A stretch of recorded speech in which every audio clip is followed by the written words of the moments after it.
working.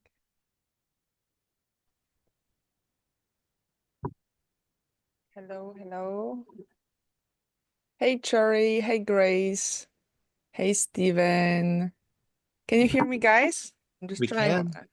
to have a Bluetooth. Good to see you. Um, all right. I'm just making sure we're live. Okay, cool. Um, all right. So we can open the open panel for ways to release trauma. And first of all, I would like to open mic and you are welcome to share on video, off video, however you feel safe and comfortable. What does trauma mean for you in your own perspective? And if you want, I can warm up the mic a little and share what some of the experts in trauma share about what it is and why actually the body holds to trauma. Like, why would the body store trauma? That's kind of interesting, I think, to look at. Yes, it is. Would you like to share something, Stephen? Or I would be happy to if it would be helpful.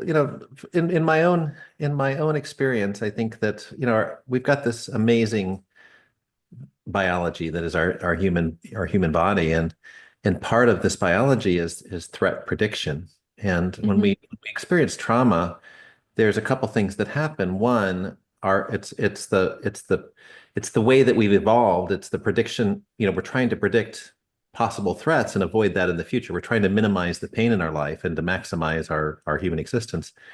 And so when we have something that's painful, our the mechanism for our body to go through that is to run it through our mind over and over and over again, so we actually burn it into our neural pathways so that we can Mhm. recognize that as a threat in the future. So it's a normal process.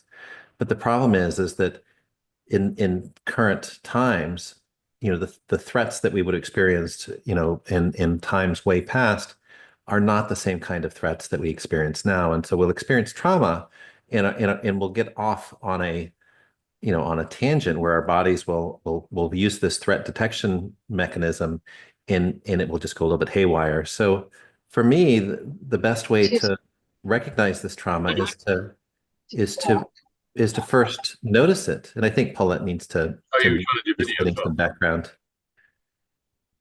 Oh, I muted you, Paula, just so. So All right. so so I think that that's the first thing that we just need to recognize is, um, a lot of times we forget that we can choose the way that we feel, and sometimes the things that happen in our past, we cannot make sense of those, and so we cannot think through to a solution. So what I found in my own life is I had to let it go. I had to quit thinking about it. And it was interesting because one of the therapies that I went through was this, they were just asking me this question, why? They would just keep asking why and why. And and I had recognized that there was no valid reason why, that there was no answer to that question. And so if I would go down this path of trying to understand why, I would get caught in this traumatic thought loop that would run me down a rabbit hole. And I just had to not think why. I just had to say, okay, what am I experiencing? And so when I went through the therapy, the person was really, they were wondering why I was having the experience that I was having, and they started pulling me back into this thought loop, and I actually got a little bit frustrated with them and a little angry. And I said, no, I'm not going there. So, when we're talking about recognizing trauma, we have to find out what works for us. And I think that even if that means that we're not going to go re-traumatize ourselves with certain types of talk therapy or things like that. It's finding out what works for you. And I really like the therapy that we did, the trip therapy, that is just an amazing way to get a new perspective on things. So that's what I had to share. And like you said, when you go to that loop of why, it becomes like you said, a loop and re-traumatizing yourself. And the body's actually smart when you think about it, like because something happened, there was it was overwhelming. Then the alert system went bing, bing, bing, and for some protection and survival mechanism, is recreating that response to keep us safe, thinking that the terror might occur again. So that's what, why would that's what you a little mentioned about at the beginning, but even though it doesn't feel good when you get triggered or when you feel like, I don't know, some certain time comes of the year. Hey, Grace, good to see you. And you might feel, more like some anniversary, for example, and bring some memories, and your body will feel more tired. And I'm actually interested if anyone else would like to share about trauma or like just basically if you ever felt like something was going on in your life emotionally and you try to resist it and it show up in your body. I would like to open mic. Is that real? And I could share. That's I don't know if I can say it. Hello, hello, hi. um, I want to protect her name. um, but you're Aloha, welcome to. Anastasia. Oh, Hi. Cherry, hey, Hi. good to see you. I'm in the car, so I um see you are good. enjoying life. That's good. Oh, um so my experience with uh trauma, PTSD is from being in a marriage for 22 years and of sexual violence. And I've had lots of comprehensive care, psychiatric care, and um, what I believe helps me most, one is a couple of years ago, I left the marriage, and so I feel like now is the time where I'm doing the real healing. And I have gone through psychotherapy. The beautiful thing that I went through, I live in Seattle, Washington, in the US, is there's a trauma hospital. It's called Harborview Traumatic Stress and Sexual Assault. Um, and I went through that program. And what I did was actually, it felt like re-traumatizing. You're going back into the trauma. And basically, I've been going through this intensively the past couple years, but the goal is to find coping mechanisms through sight, through all your senses, audio, visual, touch, and just bringing yourself to the present. Because for me, my memory in my dreams, in my night terrors, in my nightmares.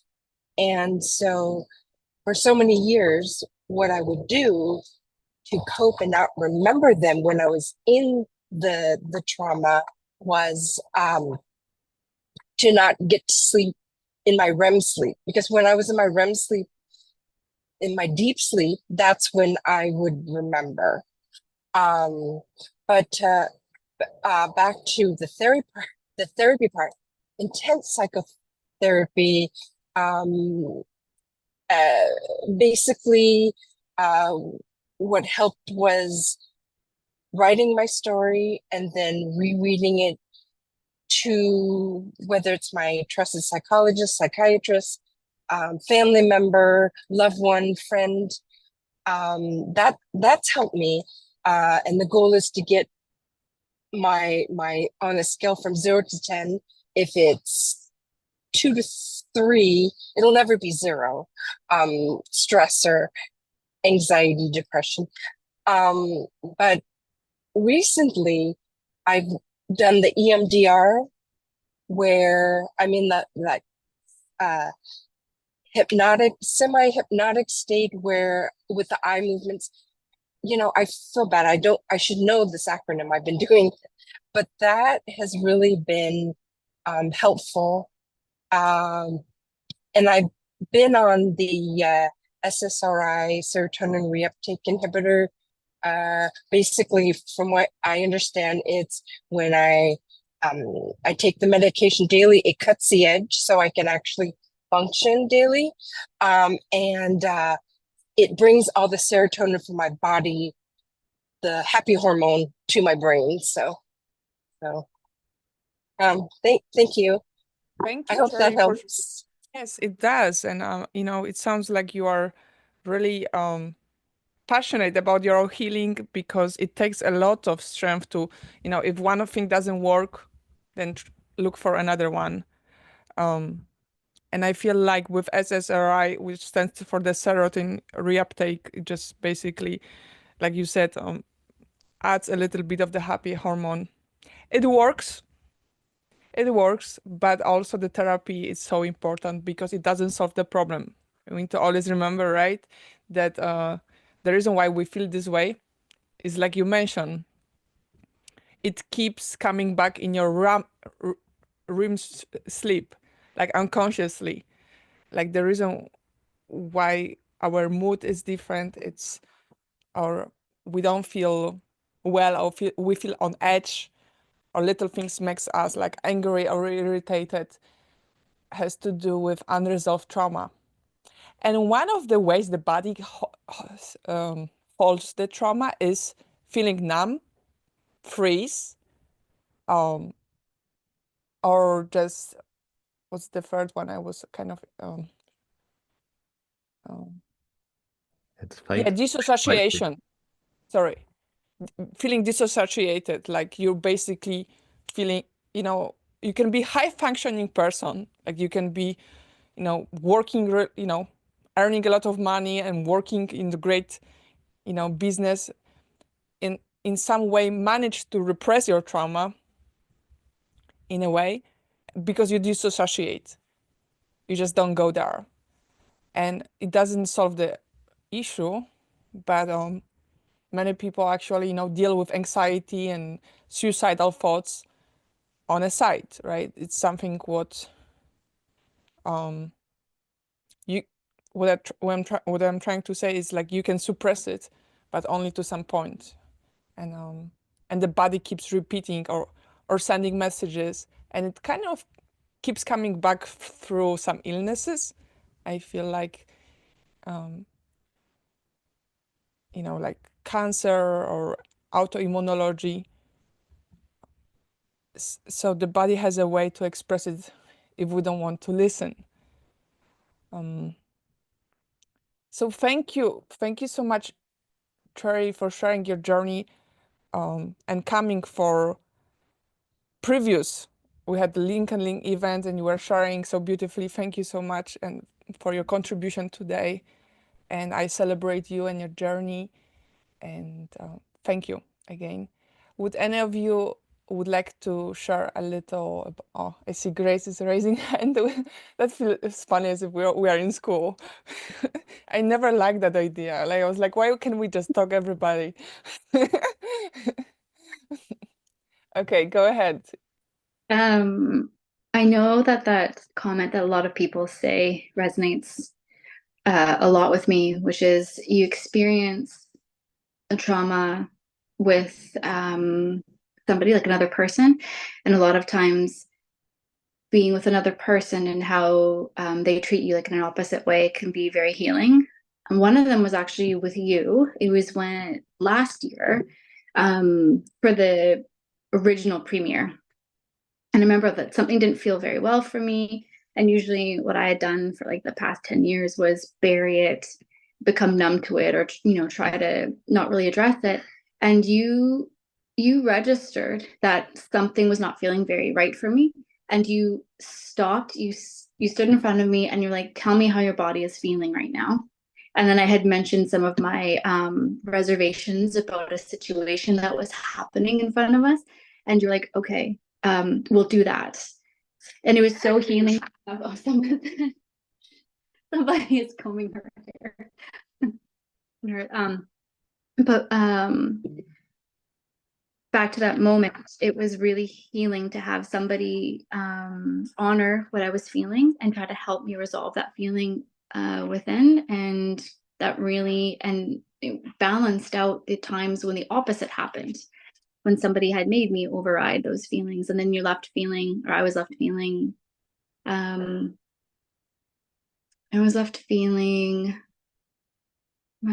gross, traumatized, all the words.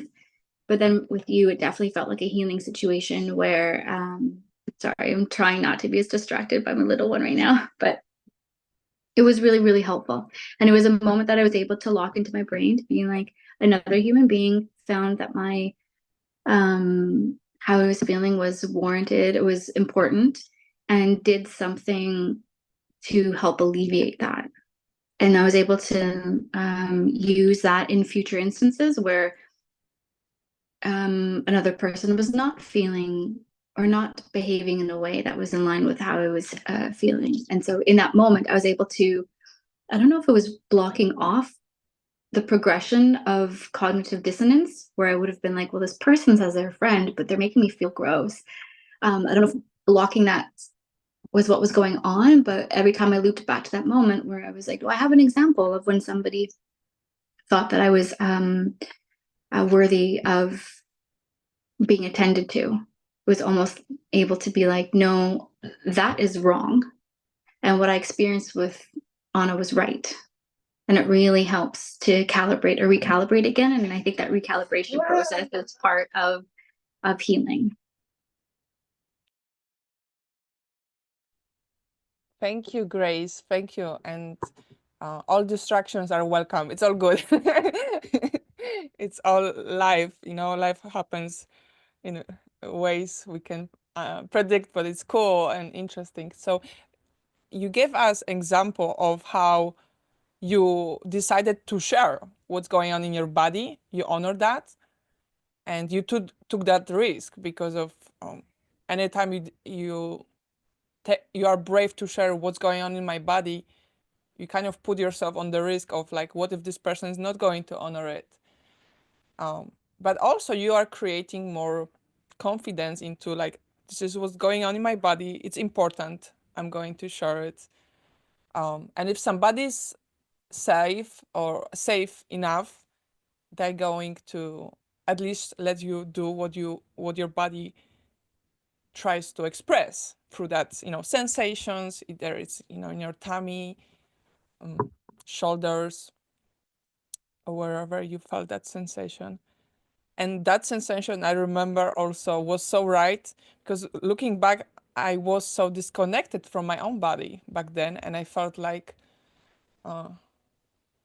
that's another thing which helps in dealing with trauma, having like support. It's really crucial because of, not everybody knows the story, but that was the day when your body sent us some signals and we acted based on that feeling, and that really literally saved my life later on. So it's interesting how, we were never meant to heal by our own selves. Like, we're meant to like have that village and have people around us. And we live in this society, especially here in America, but in my country too, in Poland, Europe, like, you're supposed to just figure it out and be independent and just get over, like, be like a fucking machine almost. And like, we weren't born for that kind of,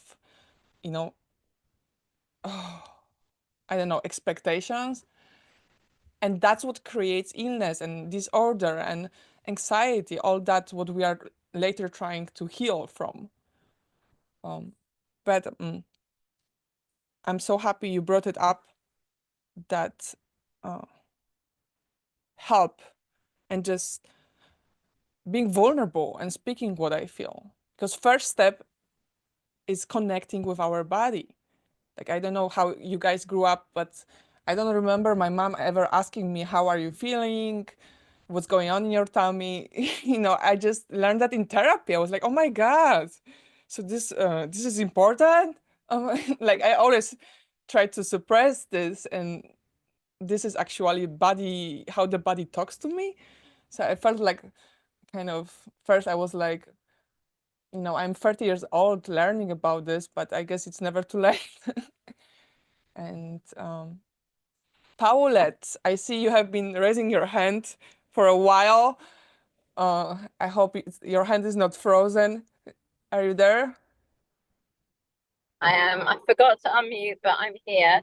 The interesting thing that you've said so far for me, I can hear with all the noise. We're just on my way home from my son's concert, so it's a bit later and dark here. So the thing that really resonated with something Stephen said, but it's what we're all saying. But I don't think it ever goes away. I don't care what we say and what we do. I think it's always there, but it gets suppressed and suppressed and suppressed with treatment and with therapies, so that eventually it's diminished. It's never gone away, it's just diminished. And that means you could treat it and you can deal with it, and you get the ability to handle situations because it's diminished. If it was still at the full size, like they say you can't eat an elephant, one bite at a time. It's like that. It's the way you've been treating the way you felt. It's been one bite at a time, but gradually you work your way through the elephant. But the last bite, you can't eat it. It always is there. And I think that all the treatments we do and all the help we give, all we can ever do is give people the tools to say, if you feel like this again, if you start to sense that you feel like this again, then you need to make the necessary, go back into therapy, go back into treatment, do this, do that, do the other.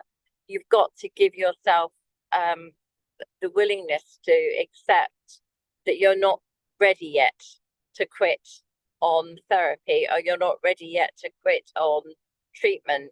Because I've had people who've told me that they've had their sessions with therapy and they're all good now, and within a very short period of time they're back in therapy. So it just means that how many sessions makes it right, how many sessions makes it wrong.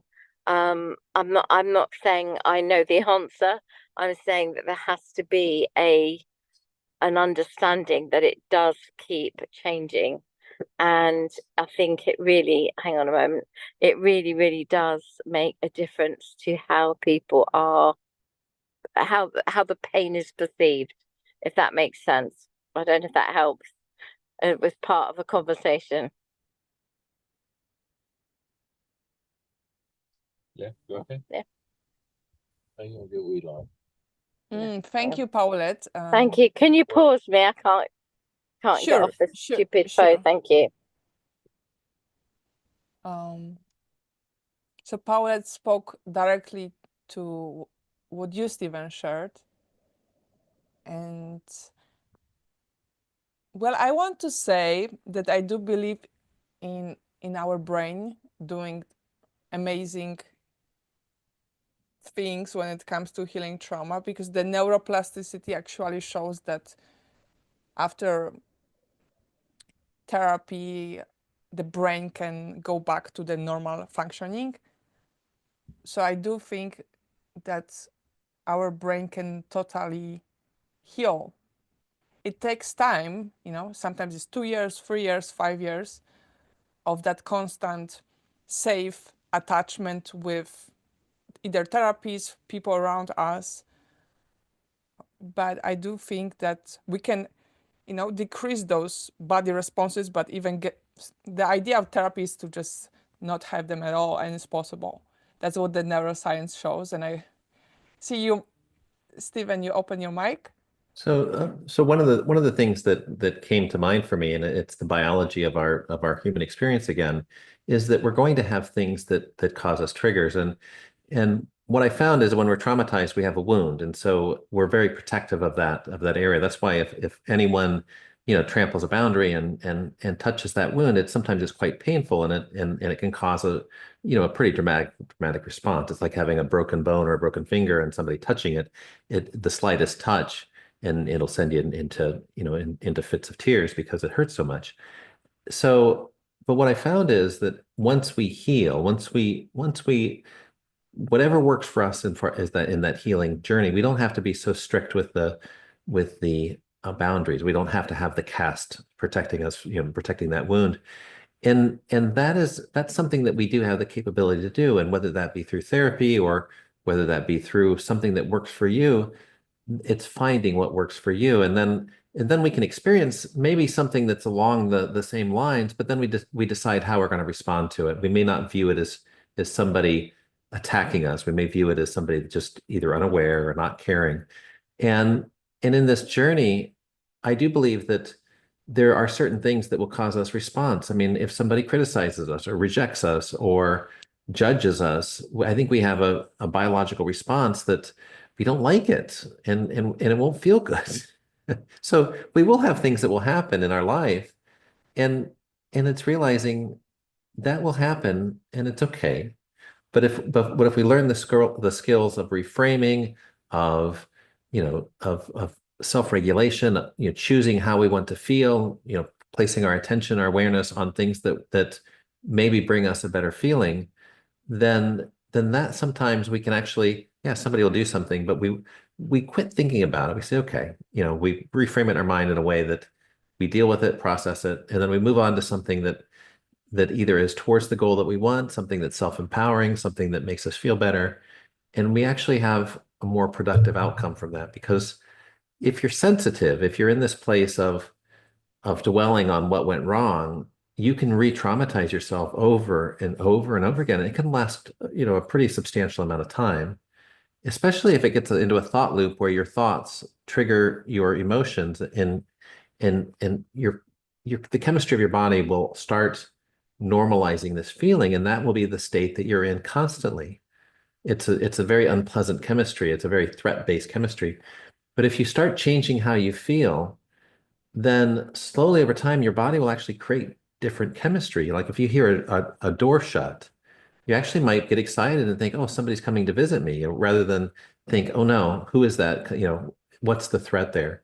So the idea is if we slowly over time change where we're placing our attention, within a few months, we can actually change the chemistry that is normal within our body, and it won't be such a threat-based chemistry. It'll be more of an even keel, and more of a safe, secure space, and that's part of this human experience, right? So what I'm saying is we can change our chemistry, we can change how we feel, and that will change those go-to responses when you're triggered. It'll be a stimulus, and then your body will flush with the chemistry, and it's our choice to train our body to have the correct chemistry, or the chemistry that is more in line with what we want versus that threat or that fear.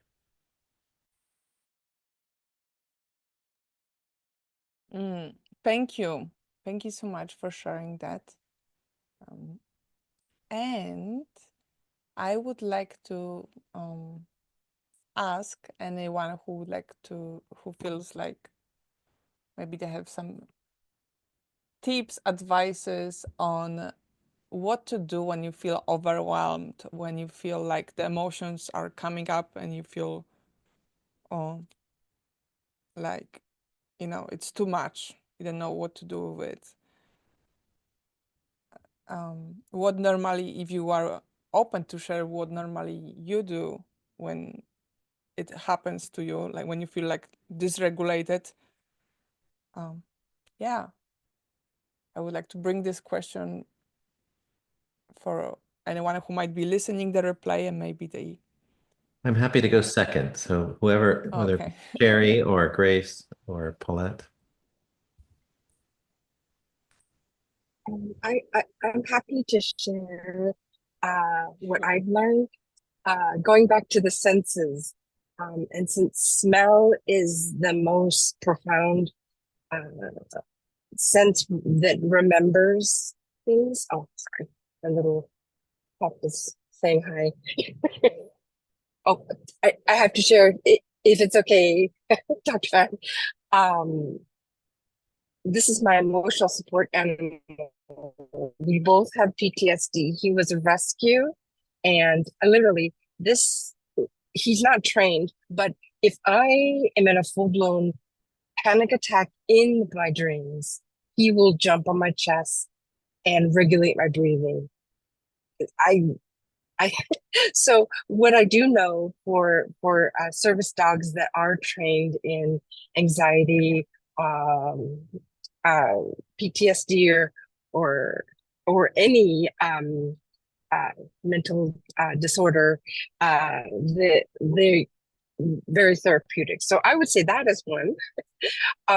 But what I learned, so I went through the Veterans Affairs, the hospital, the VA, and I actually went through therapy with other soldiers and sailors and airmen and women.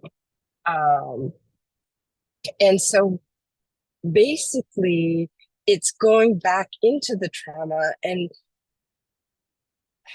I guess it's maybe that the whole thought is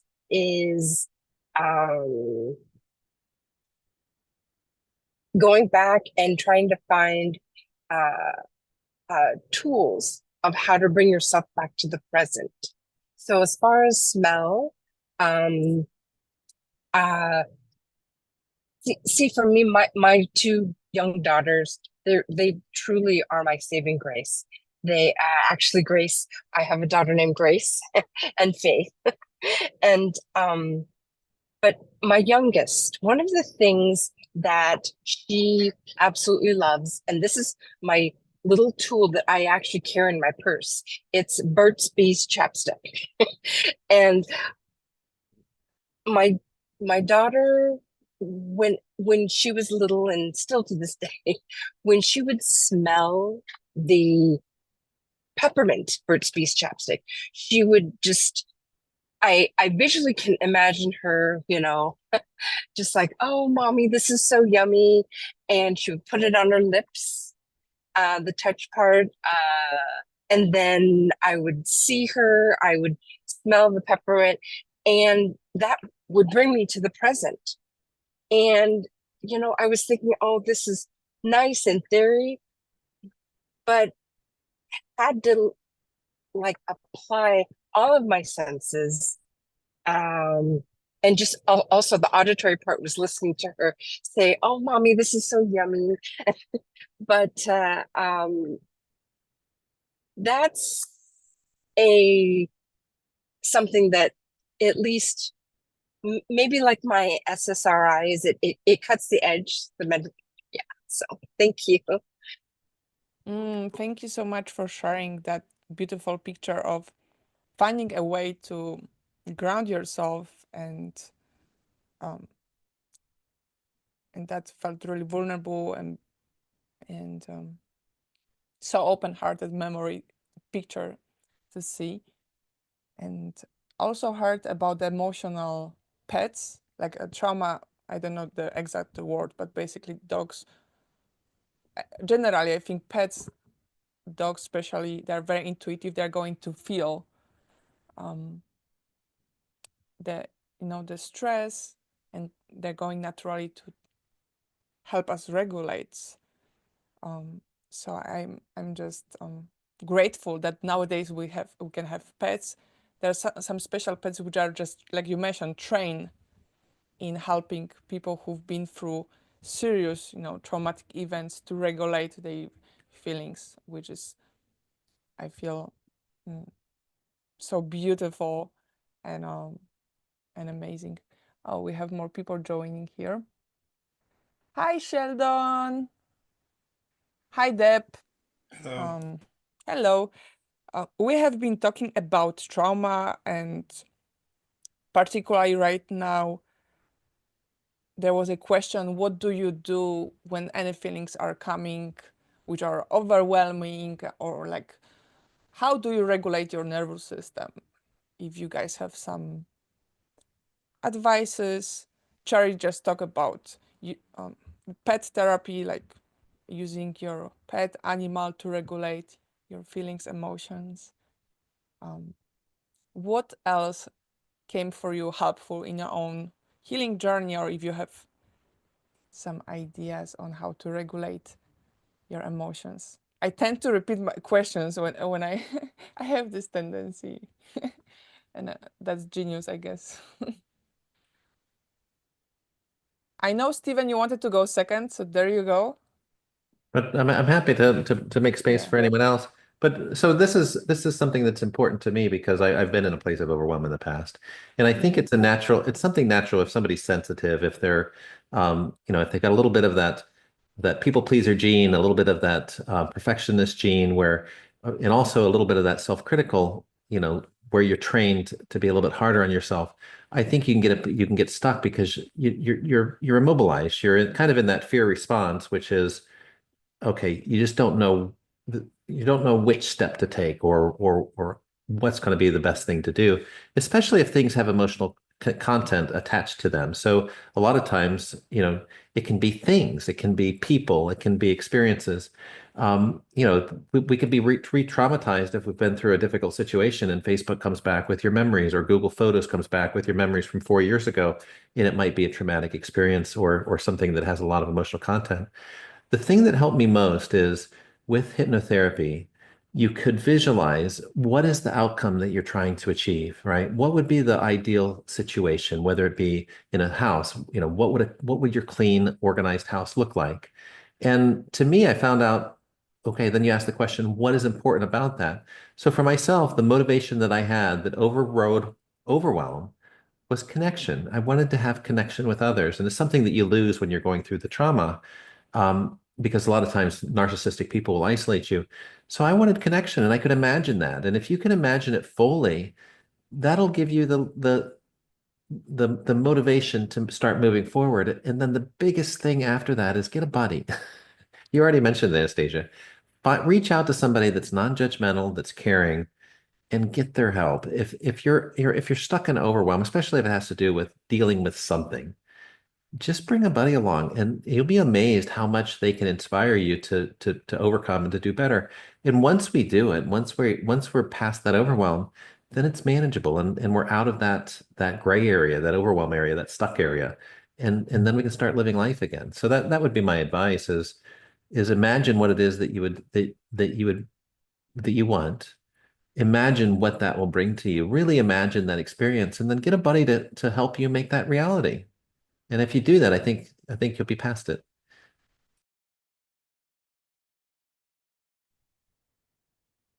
Thank you for sharing that. And we have a question from Deb in the chat. I don't know, Deb, if you would like to unmute yourself, or do you want me to read? Yeah, sure, I'll unmute. That sounds great, Stephen, what you said. But my question was, what if you don't have anyone to talk to? What if you don't have anybody's? Because actually, currently in my life, I don't have any close friends. I don't have any close family members. I don't even have a therapist. So anyway, so what I use for myself is EFT tapping sometimes. I don't know if anyone's heard of that. EFT tapping and journaling. And actually sometimes when I was really desperate to talk to somebody, I've actually even recorded myself on my phone, just to talk to somebody and then listen to myself back to try to be a little objective or whatever, and also let myself feel my feelings. But ultimately, I would love to have more people that I could actually talk to. So I'm working on that. And I understood, you've been through some process of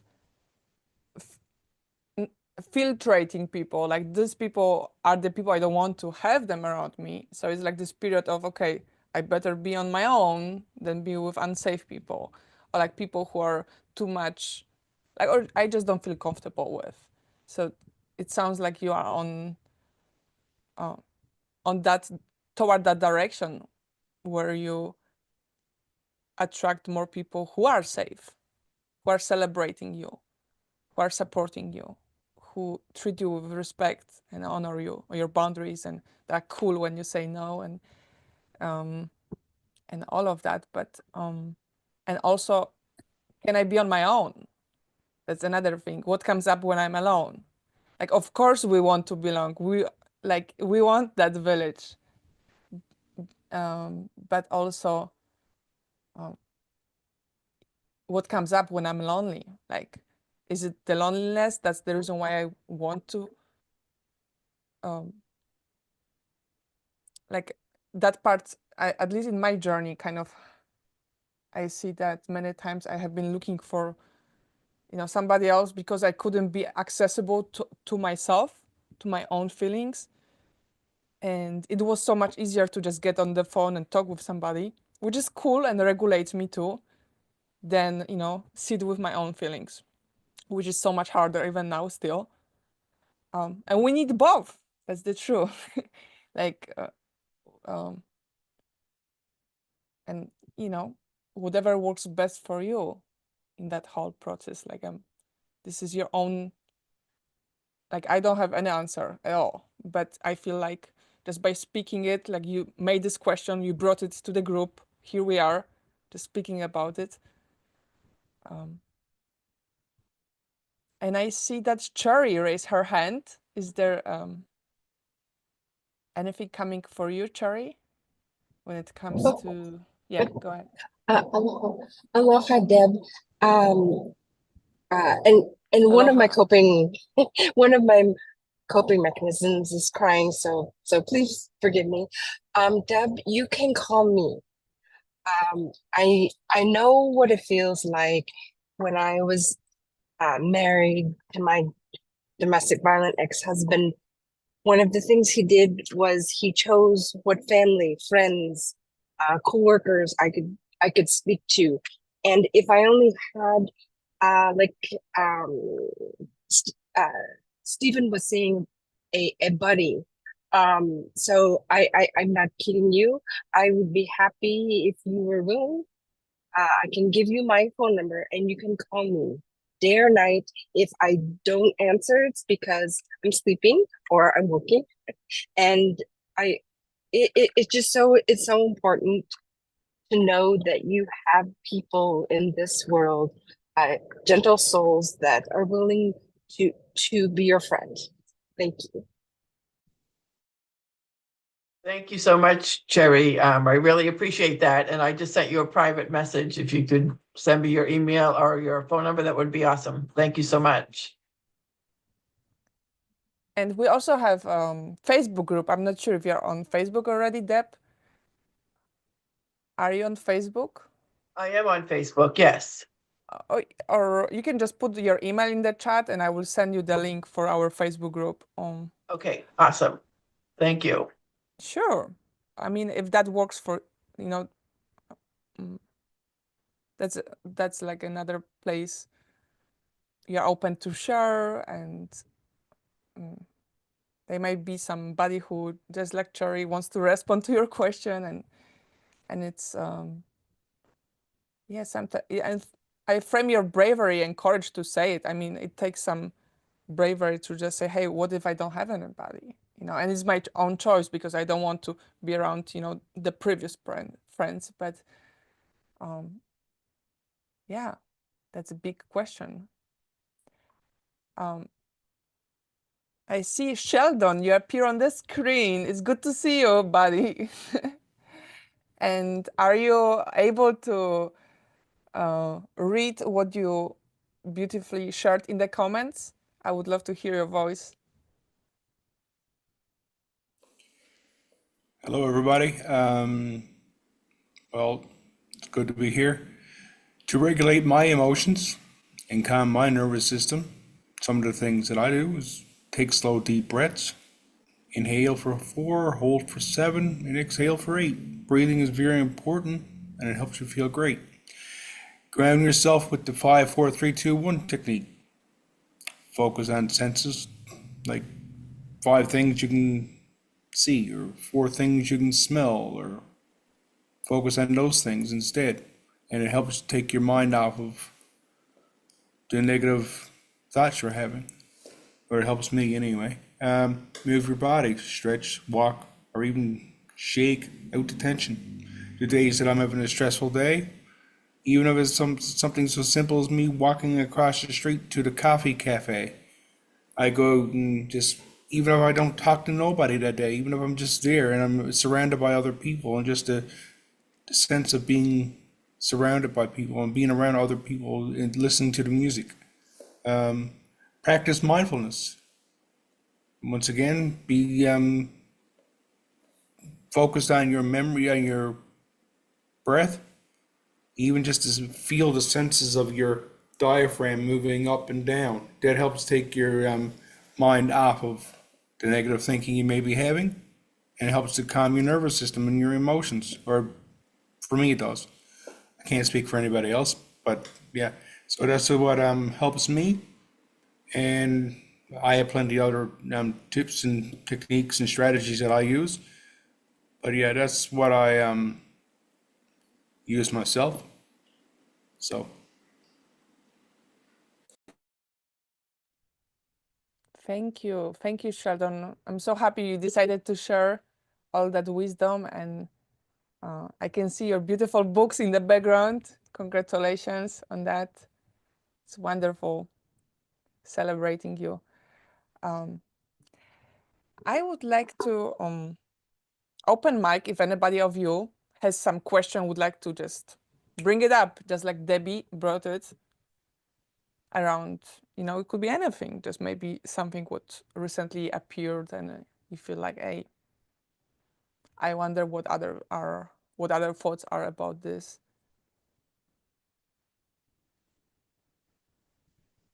One of the things that came up for me is that to not think in like that black and white thinking. Don't judge ourselves as being not good or failing in any way if we're not skilled in any of these different areas, because we're not taught the emotional regulation. We're not taught the skills to experience and to manage emotions. You know, these are things that, you know, when we go to school, we move into the managing our thoughts and managing how we learn, but very rarely are we given any tools to manage our emotions. And so the thought is we've never really practiced the skill of getting better at how we feel, becoming either more self-aware, more emotionally regulated. And so it's like that journey of the little baby walking.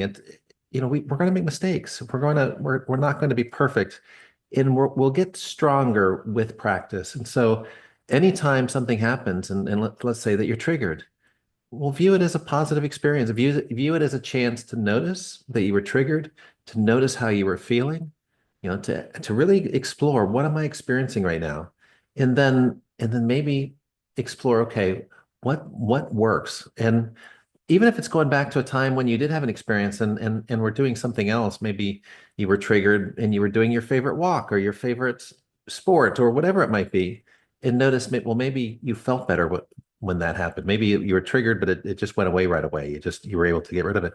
It's that idea of being curious in what works for you. And so if we can find that it's a skill, that it's something that we can practice and get better at, the moment that we recognize that, we can strengthen that. And I think over time we'll get better with practice. It's finding out what works for us.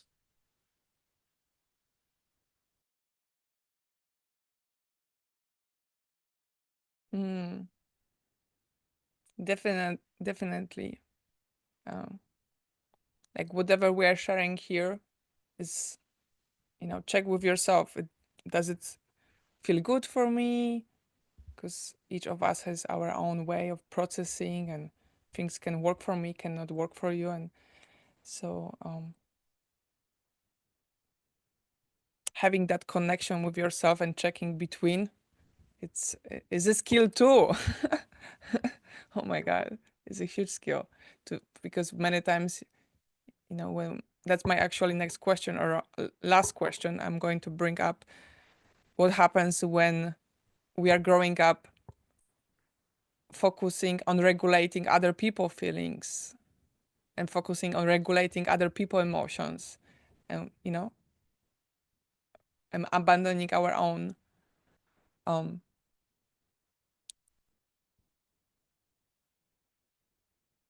do you see, would you like to share any of your thoughts on that combination between experiencing some childhood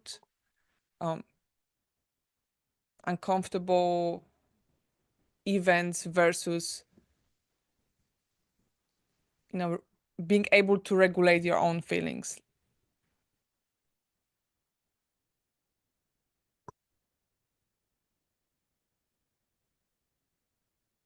Or just that feeling of safety versus unsafety in our body as we are becoming adults versus how we felt in our body when we had no choice to just leave, right? Because as a children, I think the only one of the most important thing is that we cannot just walk away from our house when we are 5, 6, 7 years old, that we don't have actually choice, for many of us, at least for me, including myself. So even if you don't like something, you don't have a choice. Hi, Margaret. I'm just going to mute it to make sure. Okay, now it works.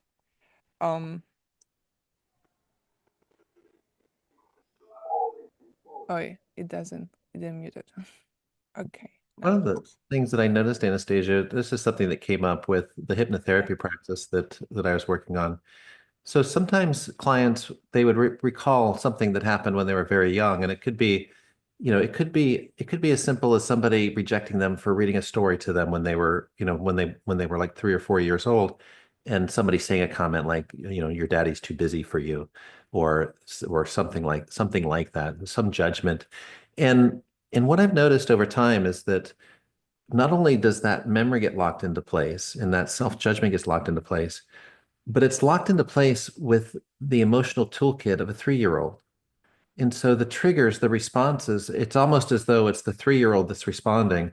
And it's not an adult mind processing this. It's actually the 3-year-old's emotional regulation ability and thought process and everything else that is part of this trauma response from a very young age. And so one of the things that we talk about in some of the hypnotherapy, the Ericksonian hypnotherapy, is going back into that moment, whatever was needed to offer that as your adult self, offer that to that little child.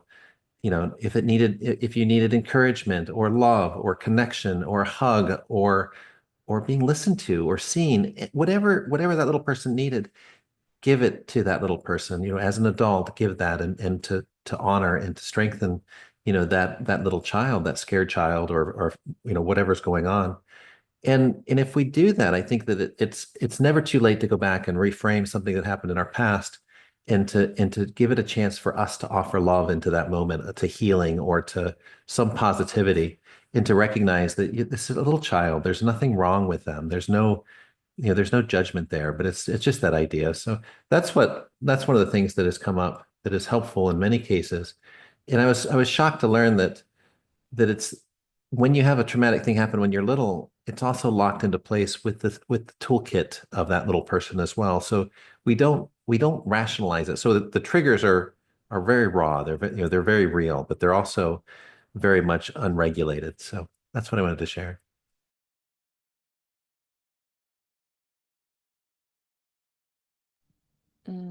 Thank you. Thank you so much. I see Sheldon, you raise your hand, and then I see Cherry on my screen. Yes. Yeah, I know for myself, when we grow up prioritizing emotions over our own, somebody else's, it led me to burnout, suppressed feelings, and a loss of self-identity. I didn't know who I was. I was afraid to be myself. I didn't want to be myself because I was afraid I might hurt somebody else or upset somebody else, which caused me to stay small, which caused me not to develop friendships, which caused me to be isolated, which caused me to leave, which led me to addictions, which led me to homelessness, which led me to being here.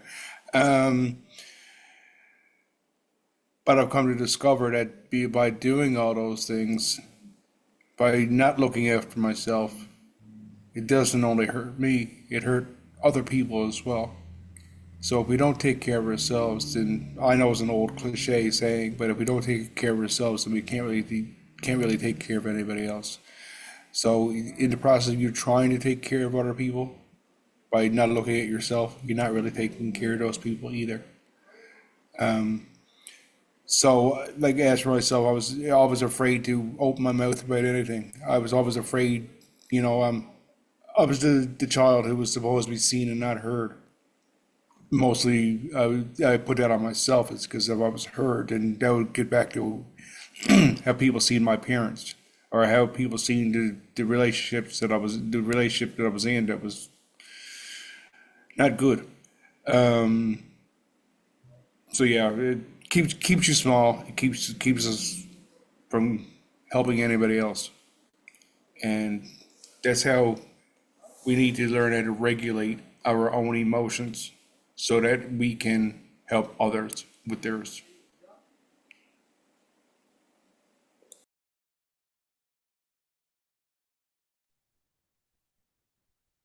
And I can see how, when we are children, when so many things are happening, it just doesn't make sense. So we think we are bad, we are the reason. So we create this identity of like, I'm a bad, I had this similar experience when I thought, yeah, I am, that's obviously my fault, because that's, how our brain doesn't develop until we're 25, guys. Like, it's like, why would that happen? But probably there is some reason around that. But, when we are so young, not all parts of our brain are either structure. Like the ability to see the perspective is not structured. The ability to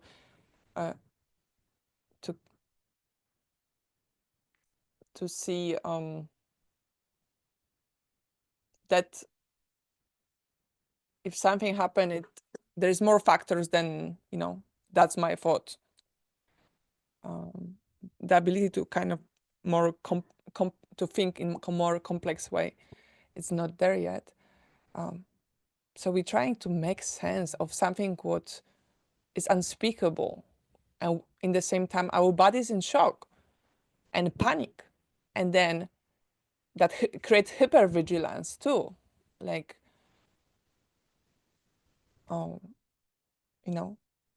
I just discover in the therapy that I have been grinding my teeth and having most of the time my fist like this, which is basically the body nervous system being in a hypervigilance and trying to release that trauma.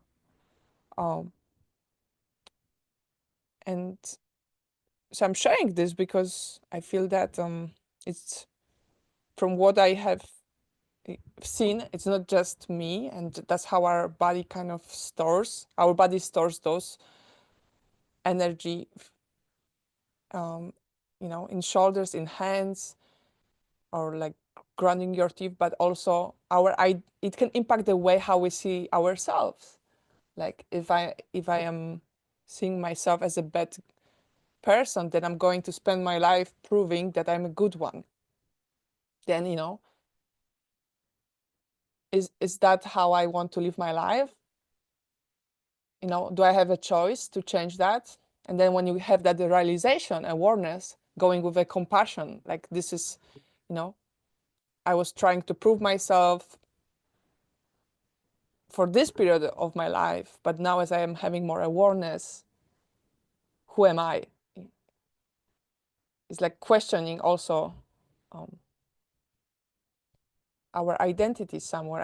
I could feel like when you were talking, Sheldon, like coming out of your of your parents' house, physically, emotionally, spiritually, and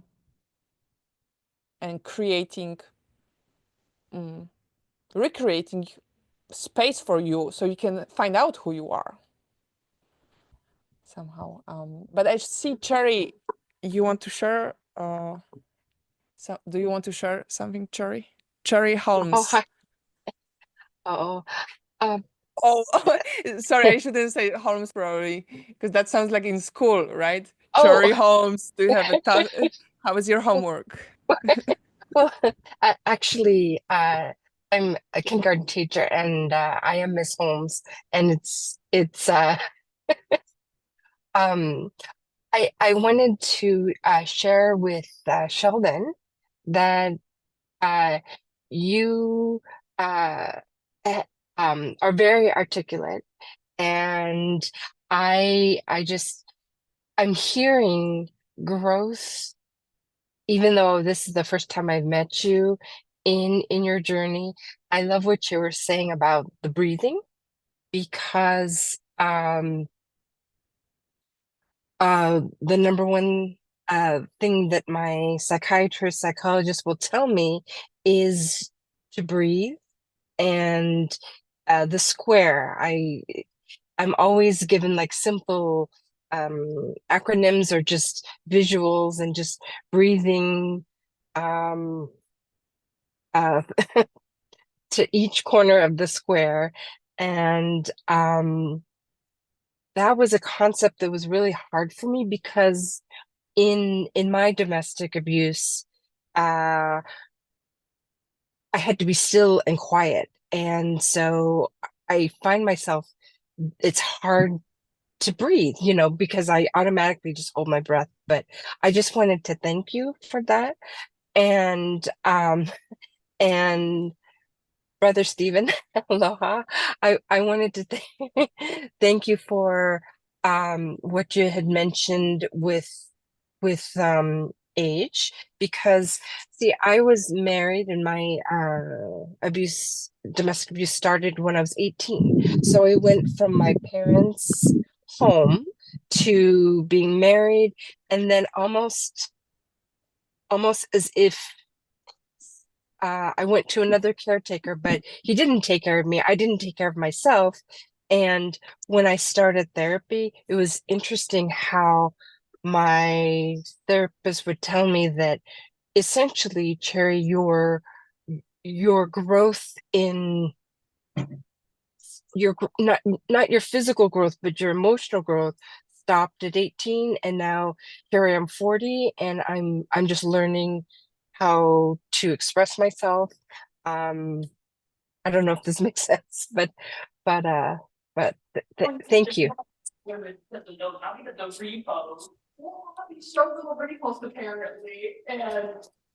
Yes, I will mute you, Margaret. Yes. Because okay.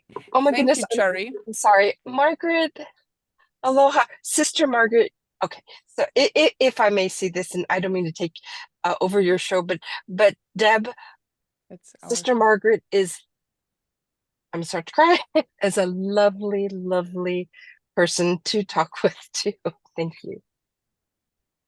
Thank you, Cherry, for reminding us what Sheldon mentioned about breath, how breath is important. And so many times when we are frozen, we actually don't breathe.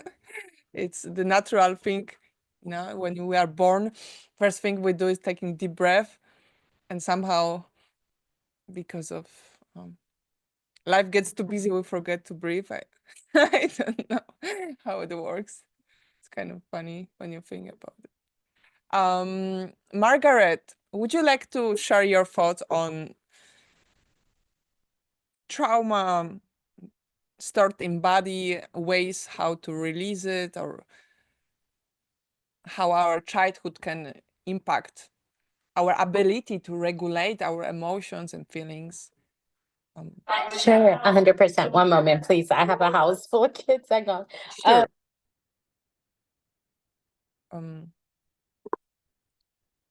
We can definitely. And keep it down a little bit, please. I have a bunch of girls in the room. I'm so sorry. Thank you so much. Hello. Why you Lovely guys to didn't see you. invited us? You didn't invite us. Slumber party. Yeah. So it's nice to see you. Thank you so much for this invitation, Anastasia. My beautiful sister, Ola Sherry Holmes.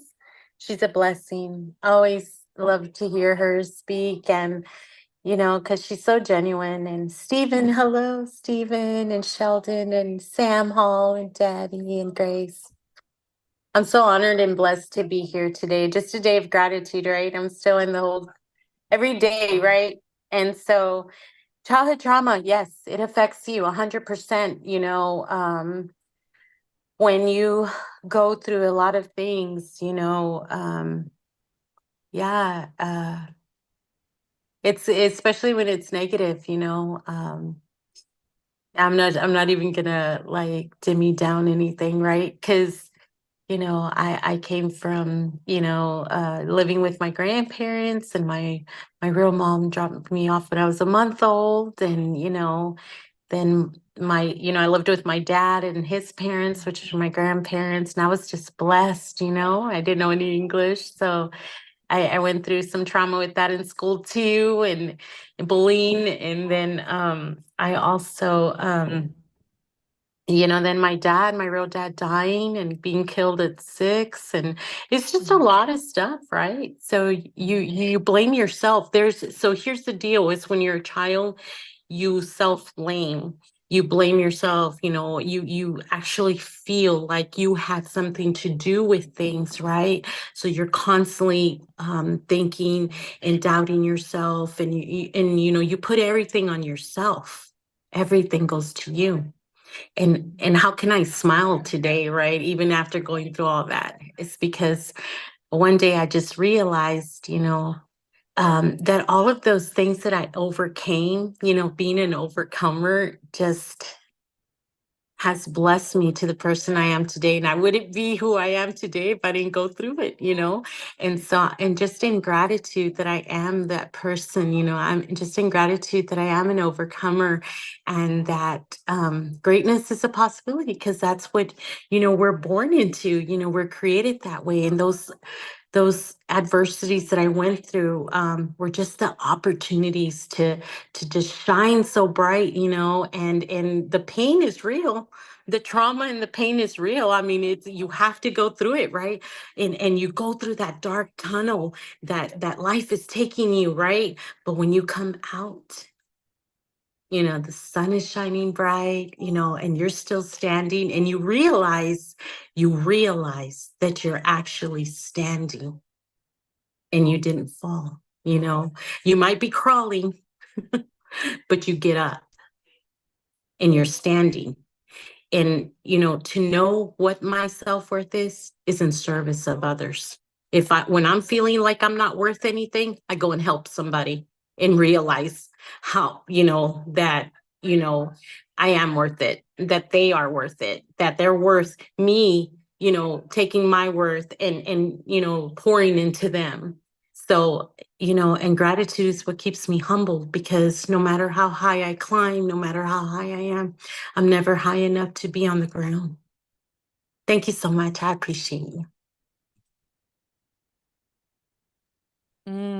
The word which came to me is resilience, and how, you're a symbol of that strength, because whatever we're going through, we have a choice. We can either, grow from it, or, there's plenty of people who have addictions, who fall, temporarily, but don't handle the challenge well.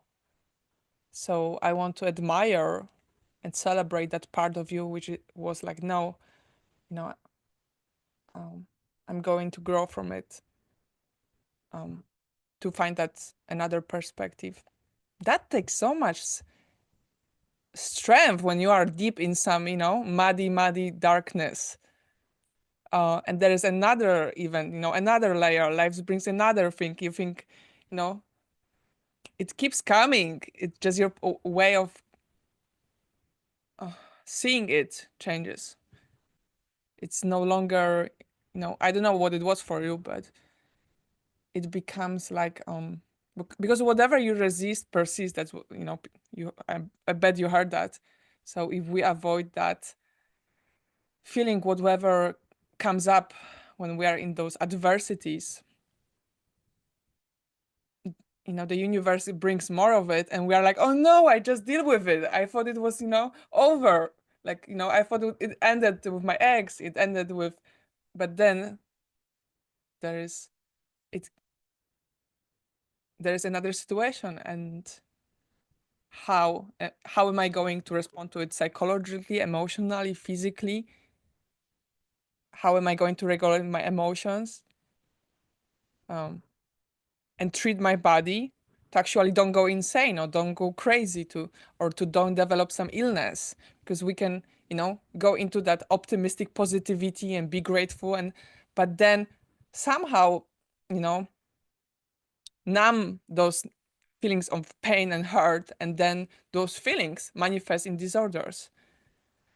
And I actually just shortly want to mention that when I was a child, I had a lot of stress going on outside of me, but I spent almost 60% of my childhood when I was young in hospitals because of my immune system was really low. So I will have pneumonia, I will have, epilepsy, I will have all really weird disorders just because of the stress. And that's why I feel like if we don't talk enough about regulating our feelings, emotions, this stuff is going to come up through illnesses, mental illnesses, but also physical illnesses. And that's somehow why I'm kind of excited about all the healing, because I know in a way it is preventing me from having a cancer one day.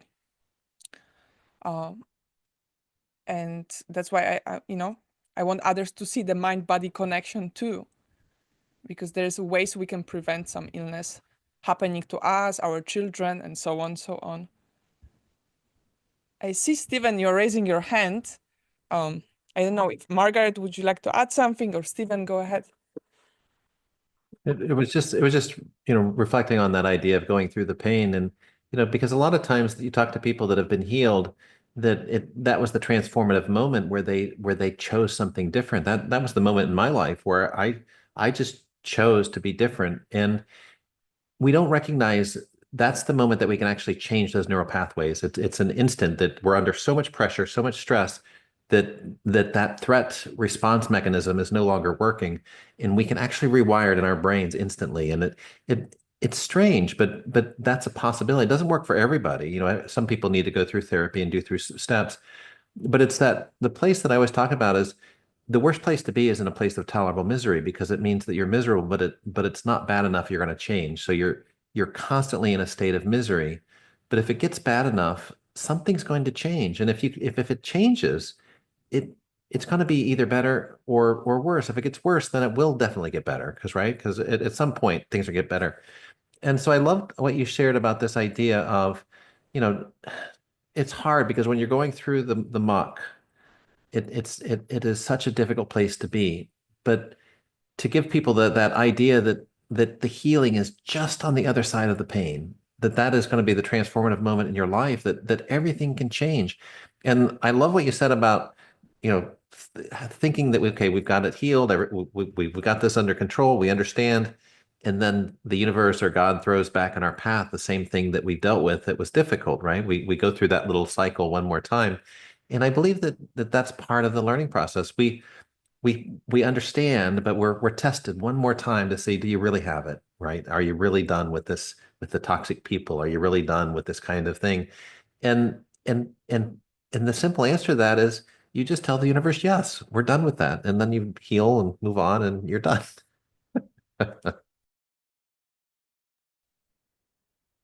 Bang. We have all the answers. Hi. May I? Yes, of course. Thank you so much. Yeah.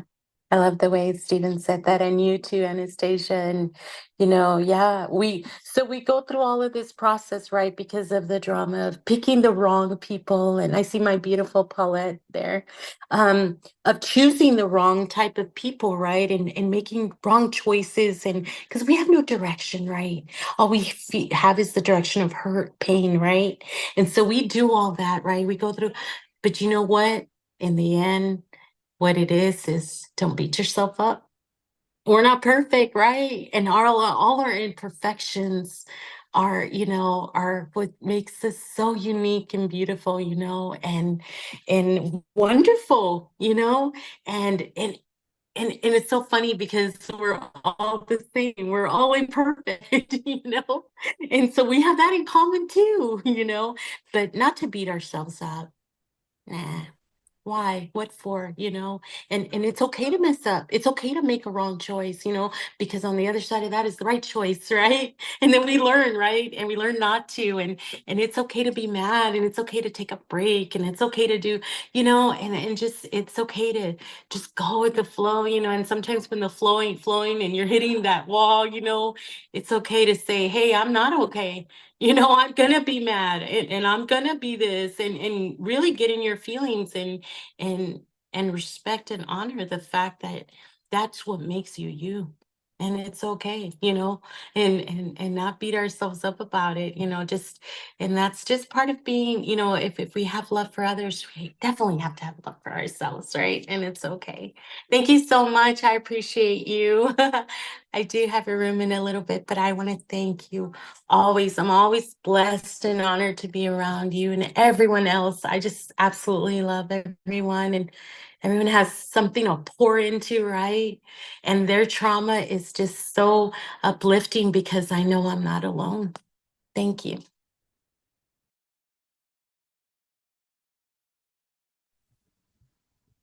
And you just made me think about, this ingredient which really helps with healing, which is like that common humanity, that we're going through it all together in different ways. Each of us might need something else today, but somehow we all chose to be here. So I want to honor all of you and thank you for bringing your thoughts and energy to this open panel. I can see you, Paulette, on video. Thank you so much for joining. Any last thoughts, questions before this actually episode has 35 minutes, so you are welcome to. I see Paulette is raising your hand. The one thing that really I wanted to say earlier, but I couldn't because the car noise was so rattly. If I hear a man's voice shouting, can you hear me? Yeah. If I hear a man's voice shouting, I mean, really shouting, I can still stand in my tracks. I can still feel it in my body, the vibration. And I look at my hands and I will realize I'm shaking. And I'm now 60. So that's not to give you no hope, guys, but that's to show you the reaction that is still deep inside, the tremor that is inside. So in our house, we can't have shouting. In our house, there's no raised voices. We don't have raised voices because it upsets mum. So if we know that, that's the boundary. And if you need to go and shout, go up the garden and shout, but you don't shout around me, because I even the slight tone of a raised voice, and I'll be going, and it's like Charles will say, I barely raise my voice, and and I'll be like ready, and it's a defensive mechanism. And when I was in therapy, one of the key things they said to me, and this is why I was so keen on what Stephen had said about, stop trying to completely heal every wound, but actually look the wound in the eye and go, okay, I see you. I know what you need. So let's try and take ourselves out of any situation where possible, where there's that potential to happen. I don't like rowdy pubs, I don't like rowdy football matches, I don't like crowding places. But that isn't to do with anything other than the crowdiness of it all and the volume of noise of it all will just set my nerves on edge. So for somebody as confident as me, who can stand up in board meetings, who can do £1 million deals without even batting an eyelid, but can't be around that shouting voice, is exactly what you said, Anastasia. We can put on this mask that says, when we're in this situation, no problem, we can handle that. Put us in a different situation and we suddenly find ourselves a little bit panicky. So you'll find me tapping my leg under the desk if there's a raised voice, or if if I feel like some of the rooms, sometimes people get a bit loud and leery, and I just have to kind of say, can you calm it down a bit? Because I just don't like it. And it's nothing to do with you, it's to do with me. It's my problem. But I'm asking if you'd be kind enough to just turn the volume down a bit, you know? Music, loud as you like, but shouting, no. And it is just it's not physical, it's not the thought of being physically abused or the thought of being attacked, but it's that loud, shouty voice is so terrifying to me. And one of the therapists said to me, if you can get to the stage where you can breathe through it, you can tap through it, and you can see that there's going to be a time when it's gone away. So you just have to, there's three things, a bit like the senses, you know. Mary Morrissey is a great one for this, isn't she? But seriously, if you can, you know, tap through it, which is your physical sense, just giving yourself something to do with your fingers, which changes your mindset. The knowing that it's going to come to an end because it's only there for a short period of time, and the fact that you've acknowledged it, like Stephen says again, you acknowledge, and I think I heard Sheldon in the car, you know, you acknowledge the problem.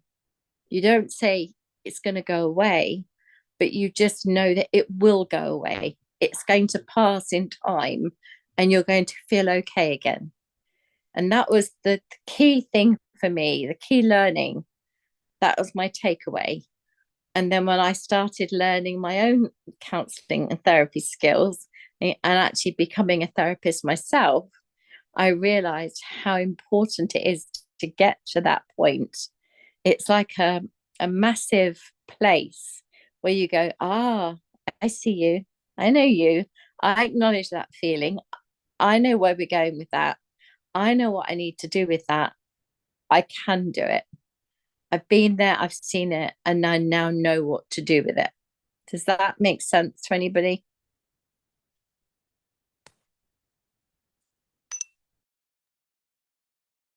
Thank you for this share and this awareness. It's so powerful. Like you can actually, you know, slow down your, like almost the response to that increased voice. Like you can, you know, instead of being that panic, you can watch it now. So that's like, wow, kudos to you. Because that's an accomplishment to be able to watch it. And it still amazed me how our body tries to bring it up as if it was happening right now. And we discussed about it at the beginning of the panel a little bit, but I think even though there are some, you know, psychologists, therapists explaining it, we only know so much about trauma and how the brain works, and there is a lot of research going on around it still. So you know, one of those explanations is that, like you probably know too, that the body tries to anticipate, right, which doesn't make sense when I'm like trying to think about it, because why would it anticipate? Like I'm not but anyways, that's my perspective, that I feel like there is so much more we need to learn, and what it truly is, that awareness. That's what I learned from you as you were sharing. Like I think the flight is still always going to be there.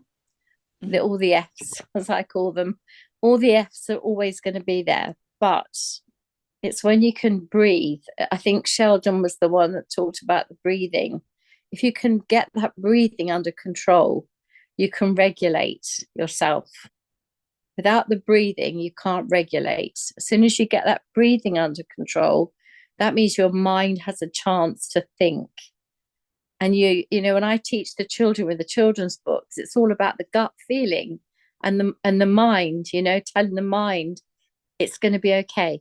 We've got this, you know, trust your gut, the gut feeling, and we've got this. And between the gut and the mind, the children will learn. And by the time they get to our grand old age, they'll be wiser And that's the plan. That's the idea. And I can see, thank you for this share. And I can see Stephen and Sheldon, you guys are welcome to speak your comments loud if you're welcome to do so. And I also wanted to mention that another way when we feel like some threat coming up, we can cover one of our eyes and see that's the trip therapy, which Stephen experienced and mentioned. It works.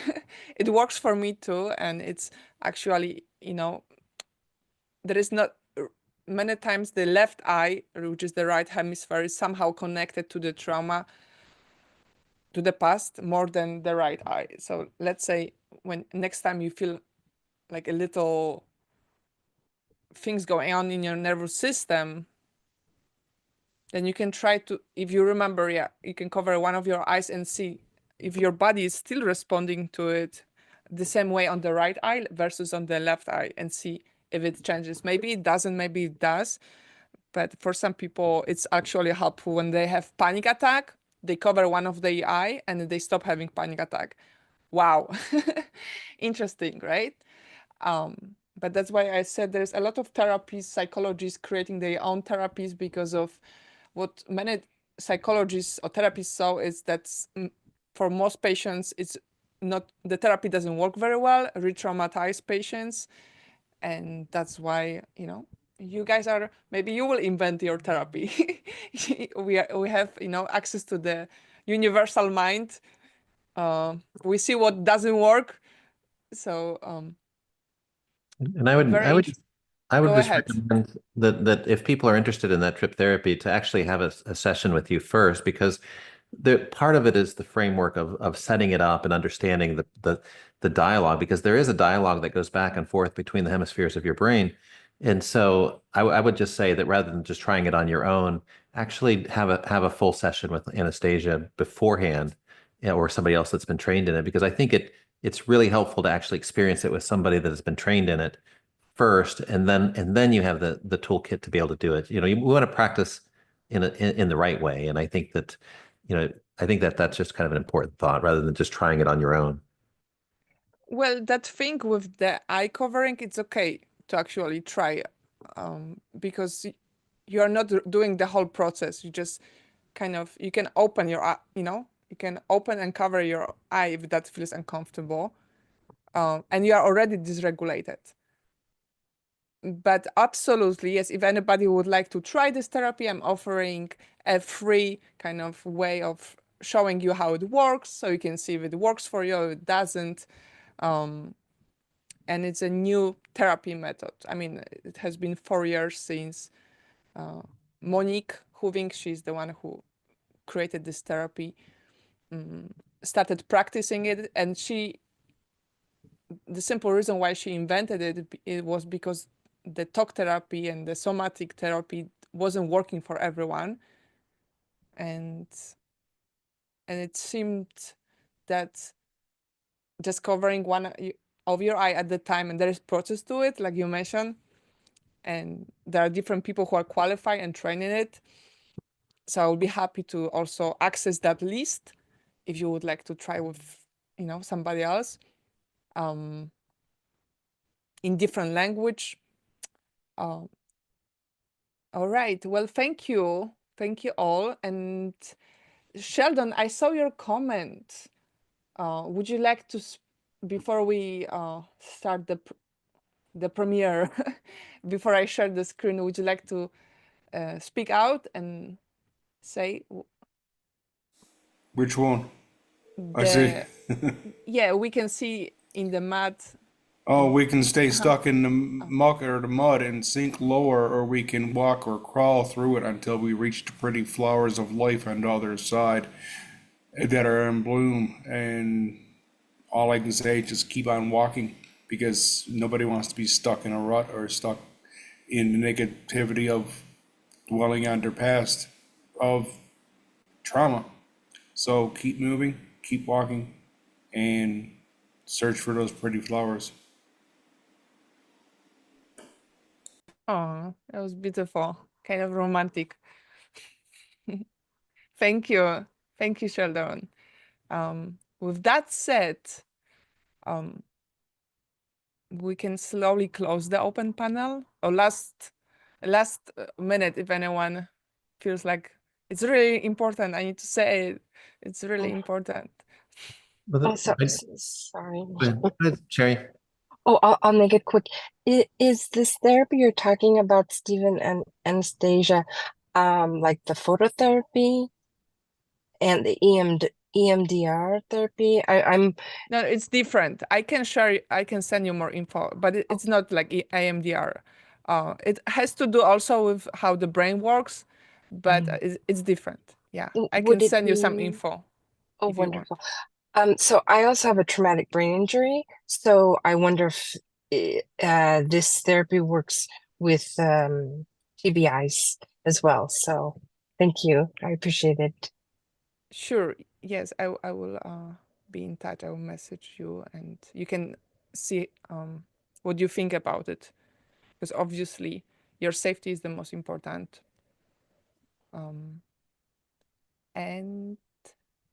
But thank you for asking. And Uh, the yes. last thought that came up for me is that it's this difficult thing that sometimes our thoughts, we can have justified suffering, right? We can have experienced something that creates suffering in our life. And so it's this idea of recognizing that if what we're thinking about is recreating our trauma, that maybe we should just take a break from processing that, right? Because if we can't solve it with our thinking, maybe we can just give ourselves a little bit of a break, a little bit of vacation, time to heal. And then we can come back and process that with either a therapist or somebody that can help us. But it's taking that break to allow ourselves to heal, because if we're stuck in that trauma loop, sometimes we just have to get out of that loop before we can actually start healing. And I think that that's something that's important. So sometimes things don't make sense, and sometimes the way people act don't make sense. And if we recognize that that's causing us suffering, maybe we need to park that for a little bit until we can deal with it. I love what you said, and I actually use that many times when I feel like, with myself or others, to remind ourselves that I can process the trauma when I feel ready. I don't have to process it now. I might see it. Okay, this comes up. I can just say, okay, I don't have to process it now. So I can actually choose when I want to process my trauma, and with who. And I feel like, trauma happened because lack of some kind of support or help. So having somebody, therapists or somebody safe when you are processing it is really crucial, because there are things we are blind, we cannot see, because it's becomes part of our identity. And many times our body, responds to it. And how can we get out ourselves from that freeze of, fight mode when we don't have somebody to help us? Because I've been for a while trying to do therapy with myself, and I saw that wasn't working, and I can see how you can only go so far with yourself. Like, there's a point we need somebody to kind of guide us. It's not that they have the answers at all. They don't have, they're on the same level like you, but it helps in the moments when we have resistance. It's kind of like temporary bridge to make sense of certain things, almost. But I don't know if that resonates with you. Anything what I'm saying, it only works if that resonates with you. If it doesn't, then go and find your answers. Follow that. My final thought, Anastasia, is when you're on your own, a pen and a book. I know there's a few authors here, but a pen and a book, just journaling your thoughts, just writing them down, is one of the best ways to get them just out of the front of your mind onto that page. And then you can at least, as you say, come back and look at them when you're ready. Just get them out, get it written down, And that's one of the ways that an awful lot of training now talks about journaling, and every morning having gratitude for three things, or every day looking for three things to be hopeful about. Those two, those two ideas, the journal and the three things for gratitude, are very much the sort of new thinking to try and get that immediate, like you said, if you're on your own, you don't necessarily have people that you can phone at 3 o'clock in the morning, but you have a pen and you have a pad. And that's as good as to write, just write and write and write, get it all out. And even if you shut the book and don't look at it for a month, that's okay. You deal with it when you're ready. Thank you. Thank you all. Thank you, Paulette, for sharing that important last idea, thought, which can be very helpful for anybody now or those who will watch the replay. Thank you, Sheldon. Thank you, Cherry. Thank you, Deb. Thank you, Stephen. Grace, thank you so much for your contribution. And Meredith, thank you so much. And now we call for a break. No, I mean, you guys are welcome to take a break. We will start I will start sharing the screen in just a second. You are welcome to stay, but because of the time, I realized the panel was important. That's why I extended it. But the episode will be available on the YouTube channel in an hour anyway. So you can either stay here or watch the episode later on, because I'm aware there are different time zones. Thank you. If I don't get to see you at the end of the premiere, thank you so much. And all who are watching online, thank you for just being here and listening. And I see the Sheldon, your hand dance. Thank you all. All right. And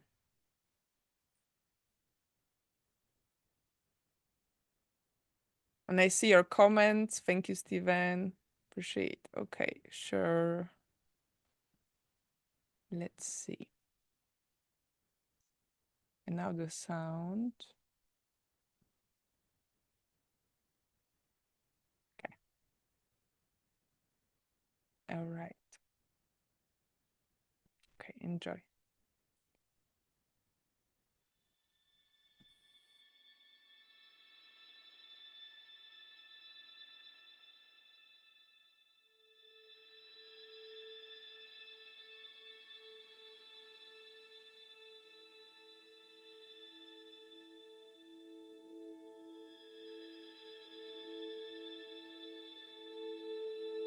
This is not only a story of those 88 people, but this is a story of so many of us. My name is Anastasia Gajkowska, and when I left my abusive relationship, I wanted to create a movie, a film, a documentary where I interview not only survivors, but thrivers. I mean, people who left abusive relationships and they're really thriving now. I flew to Hollywood to learn the art of making films. I asked 8 questions. This documentary is a sample of combined stories. I use my laptop camera, my phone camera. Many recordings you will see in this documentary were filmed by survivors in their own home. All our participants decided to share their story voluntarily. 88 stories, one soul, one voice, one calling for the whole humanity.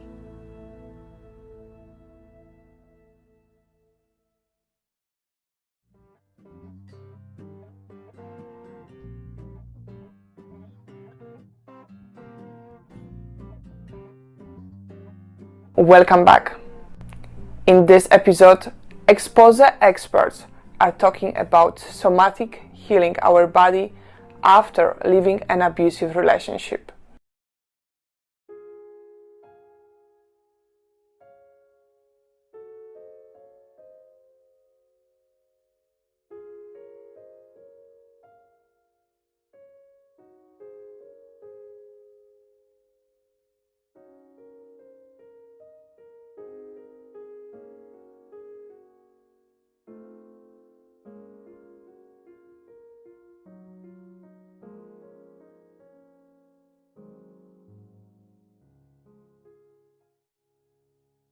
trauma is first of all a bodily response. So it's very interesting that we tend in therapy to start top down with cognition, thought, emotions, and then somatic sensations, right? And often they don't even touch upon that in therapy. When actually, if you think about adrenaline and cortisol, where is it first that register? That's in your body. If you think you see a snake, you respond, right? Your body respond. Adrenaline and cortisol is in your body, and you respond even before you know it's a snake. Your cognition haven't even caught up. You don't even know what the threat is. If you see something out of your corner of your eye come towards you on the road, you jump back. You don't even know logically, cognitively that it might have been a car. Your body responds before anything else. The trauma is often stored in the body and remembered in the body. Even more so if it's a physical violation or physical trauma and violation. That could be physical violence, whatever, it could be rape. That's stored in the body, and understanding it, cognitively processing it just through your thoughts is not enough.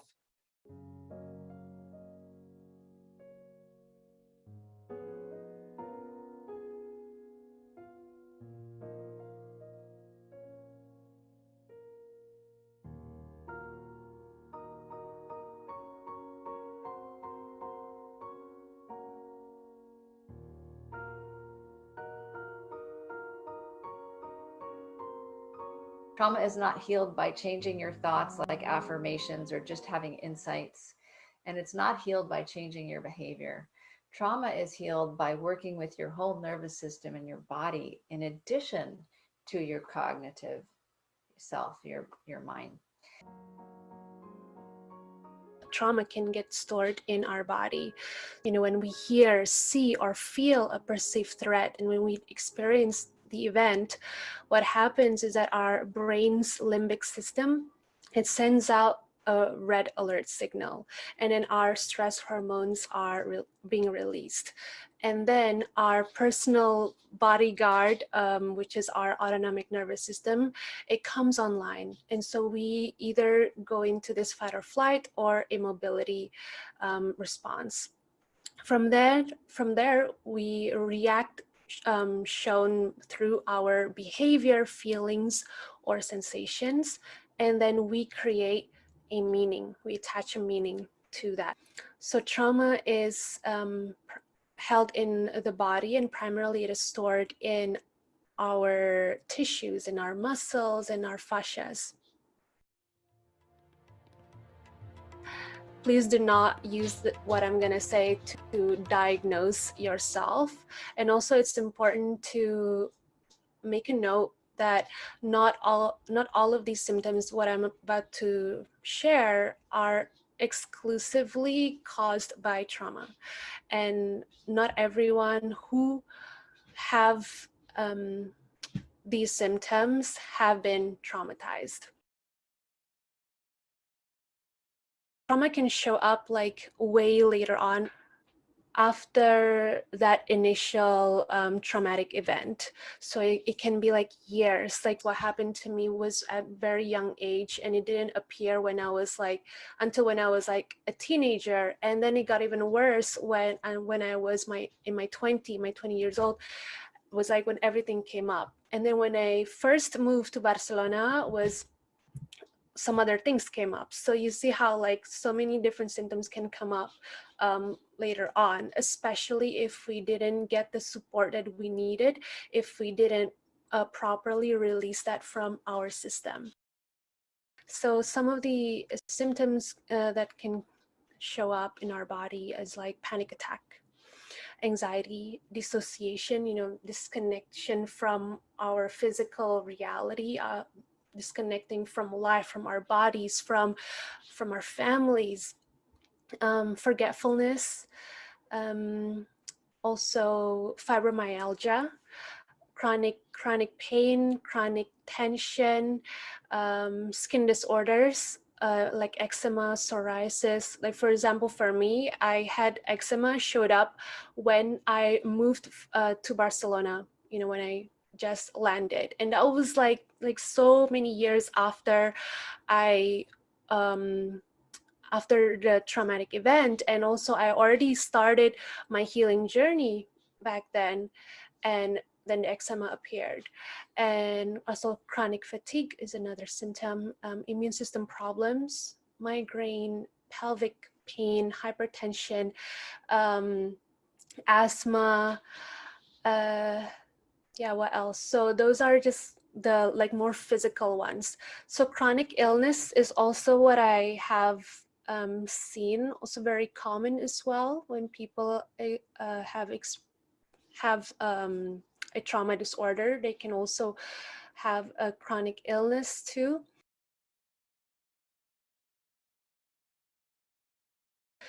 When all of these symptoms arise, when they show up,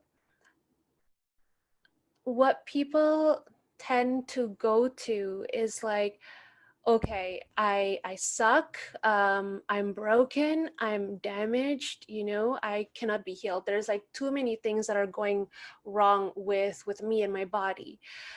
And that is not true though, because our body, your body, is in fact trying to protect you.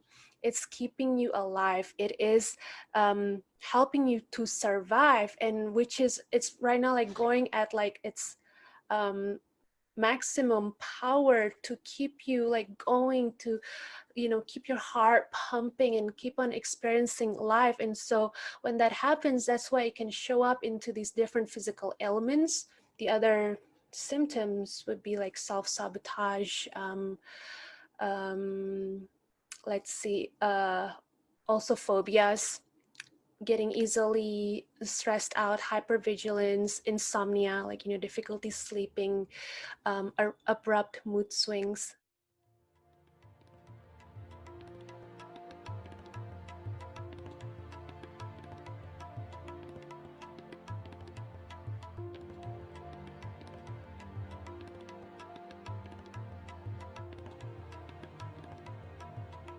Talk therapy is good. It's not enough. You need to teach your body that it's safe. So practicing with a therapist, or if you don't have that, a trusted friend, you can explain to a friend of yours. You know, I used to do that with good friends, and I would say, listen, I'm working on my boundaries. Can I practice this with you? And they would say, sure, because they want to support me. And then they even saw the benefit. And then you get that physical embodiment of telling someone who walks towards you, stop. And you get to physically say, put up your hand and say, walk further back, it's too close. And it teaches you again to attune and listen to yourself, which teaches you a bodily safety, that I know my bodily signals, I can listen to them and respond to them. And that makes you feel more and more safe the more you do this. Every time you do it, you tell your body, I'm safe. Every time you repeat this, you tell your body, I'm safe. You're learning to get grounded in your body, regulate your body, like you would often, sometimes I see, put a body on your chest. And that's a way to also learn to, again, ground back in the body. And we can even sit and listen to parts of the body and feel where there's discomfort, and then put our hand on that part of the body and listen to what it wants to tell us. And that can often bring things up that we journal, that maybe we express, we cry, we grieve. And then we feel that somatically. The air on your skin, your feet on the floor. And so you just start to notice sensations. The beauty of that is that it brings you into the present moment. You can't be in the past or the future when you're noticing your body, right? Oh. Your mind may go away, but if you're really paying attention to what's happening in my body right now, my legs are folded, I'm feeling my foot tucked into my leg, I feel my back resting against the pillow, you know, I feel the cool air on my cheeks, then you get here in the moment, and this is where life happens, right here and now.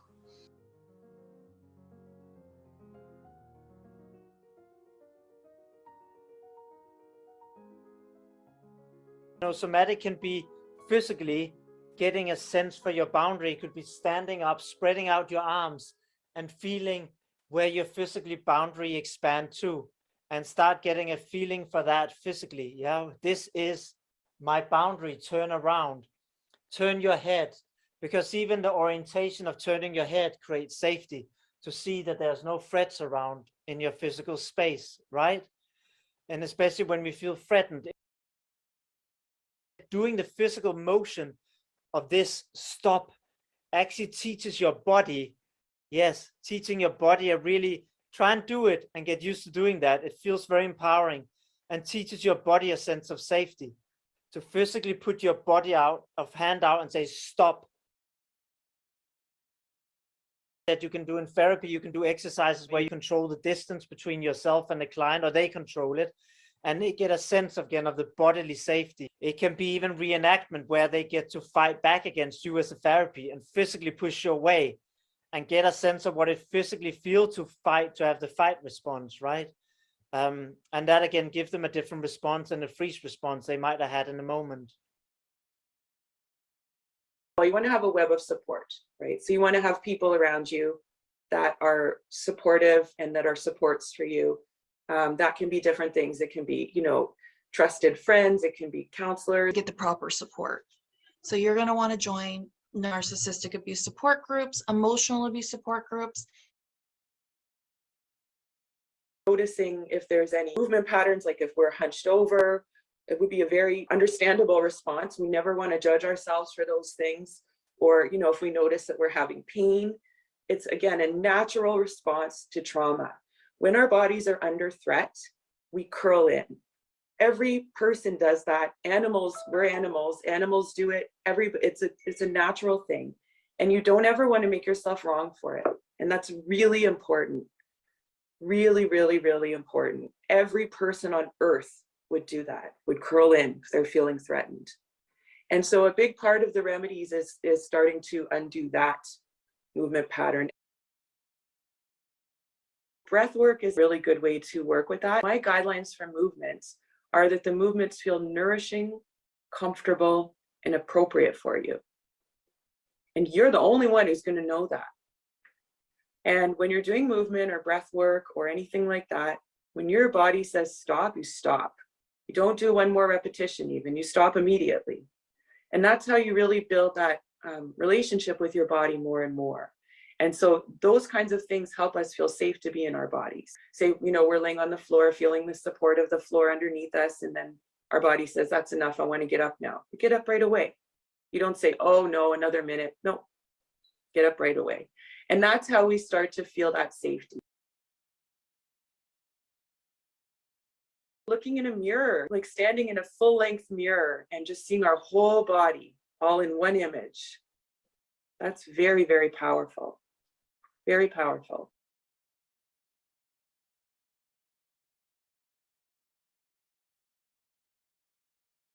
Doing cross-lateral movements. And EMDR works with that. And I did use EMDR in my recovery. It really helped in certain points. And so that works with, you know, left and right brain. And that really, really helps. So, you know, if you, you know, take your right hand and you touch it to your left hip or, yeah, left shoulder, you know, but if you're connecting upper and lower body, you'd want to touch with your upper body to your lower body, right? And then doing the other side as well. That's a very, very powerful way of integrating left and right as well as upper and lower at the same time. And so you could do that in any discipline. You could do that in dance. You could do that in yoga. You could do it. Many movement modalities have those kinds of movements built into them. Walking is one, a cross-lateral movement. In terms of actually sensing left and right and upper and lower, actually touching, it can be very helpful. Just really make sure that you're doing the exercises for yourself. If you're working with a coach or a movement teacher and they're asking you to do the movements and you feel like you're doing them for them, that's not the point. You want to be doing the movements for yourself. Because as you were saying earlier about people pleasing, like so many of us have been trained to do that. And we don't want to be doing that in a therapeutic container. It will keep the therapeutic work from being as effective, right? And it actually would reinforce some of the patterns we don't want to reinforce. So a lot of this is neural pathways. So we're creating new neural pathways and reinforcing them. So we want to reinforce the neural pathways that we're choosing to reinforce. That's very important. So if you know you're in a movement class and the teacher is asking you to do something and it doesn't feel right for you, please say no. And if they don't listen, I would walk out. Yoga is really effective for helping people who have trauma too, because Unlike meditation, who can be overwhelming for somebody who is in trauma to just sit with themselves. That can be too much. The fact that you're moving your body and engaging the body makes it much easier to regulate and become present, right, while you practice your breathing. So therefore, yoga has actually been shown to be more effective than meditation for people who are traumatized at learning how to regulate. Meditation is the last step of the process and actually doesn't work at all well, because you have somebody who's highly dysregulated, which somebody who's traumatized often will be. Then they're unable to sit and be present, and actually they become overwhelmed by what comes up, because that's a whole part of the trauma response, is that you're outside your window of tolerance. You can't be with what's happening, right, on your own, which is why you need social support. You need a therapist. So to ask them to sit and be alone with that is simply too much. And what often happens is that they just disassociate. They basically just leave, right? So they don't actually benefit. They just end up practicing disassociating, which is why things like yoga has been shown to be much better. And there's still more research on going into that, because again, it brings movement into it, which makes it easier to be present, because you're not suddenly stuck with your thoughts so much, because you suddenly feel the stretch, you feel the discomfort, and that brings you back to your body.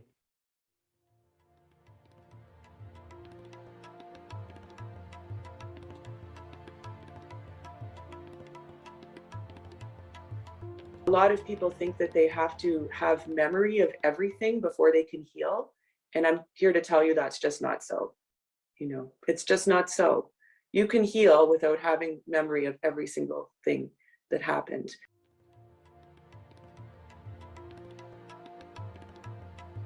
Because I used to think that things were for others and not for me, because I was trained to believe that. And it's just not so. Every person on earth is equal on a fundamental level.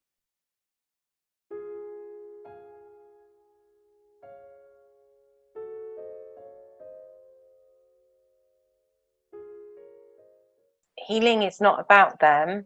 Healing is actually about switching the focus from them onto you. Healing is a gift that you give yourself. It's a healing journey. Sometimes it can take a while to kind of walk out of the woods. However long it took us to walk into the woods might be how long it takes to walk out. And there's no like prize for first place. There's no timeline.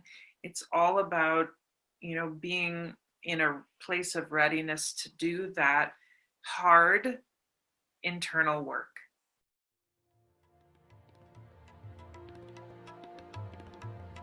So I do believe that healing is possible for everyone. And I do believe that life can be much, much better than it ever was, and even than they imagined it can be. And it's all about coming out of that trance of misery and starting to discover what's good about your life and what's good about yourself. You know, and then one of the things you can like about yourself is, goodness me, I've become the kind of person who can be positive because I've looked at a flower, because I can enjoy that. I've become the kind of person who can enjoy things. Whoa, do I even know myself? What else am I capable of? And then you start to grow and blossom and get fascinated about yourself. Healing is possible. I started like the healing journey long ago, like 7 years ago, and I have gotten a lot better. But I wouldn't say like I'm gonna stop and now I'm gonna like just stop doing that. For me, it's a practice. Every day that I go back to my practices, like, you know, doing some movement exercises, like embodiment practices, maybe breathing exercises, you know, just something to keep me grounded and whole and balanced and regulate my emotions. It doesn't mean that you have to follow a certain formula or do a certain amount of things. It's very personal. It starts with you. But once you have made that decision, and of course, you, like with many things, you'll go one step forward and 2 steps back. It's not all, you know, one clear straight road.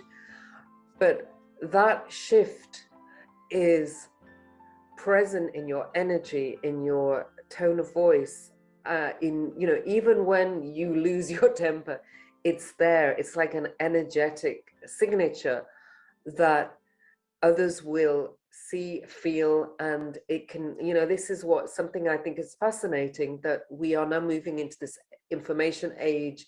It's an energetic age. It's a, you know, a creator economy, many ways you can call it. But the fact is that we are learning that we're more than just physical beings. There is so much that we can actually heal by being open to it ourselves, by having an insight into what is it, by identifying it, and also I think being responsible and growing. It's a kind of a growing up, taking responsibility for the future, and this comes to healing the planet and the environment, that you do have the power to change things, because it's a message of a lot of hope. You know, if we didn't have this opportunity to heal and to heal generations backwards and forwards, they even say, but definitely if we're looking at it from a linear point for our children, then that is a message of hope. And it's why we've evolved and we keep evolving.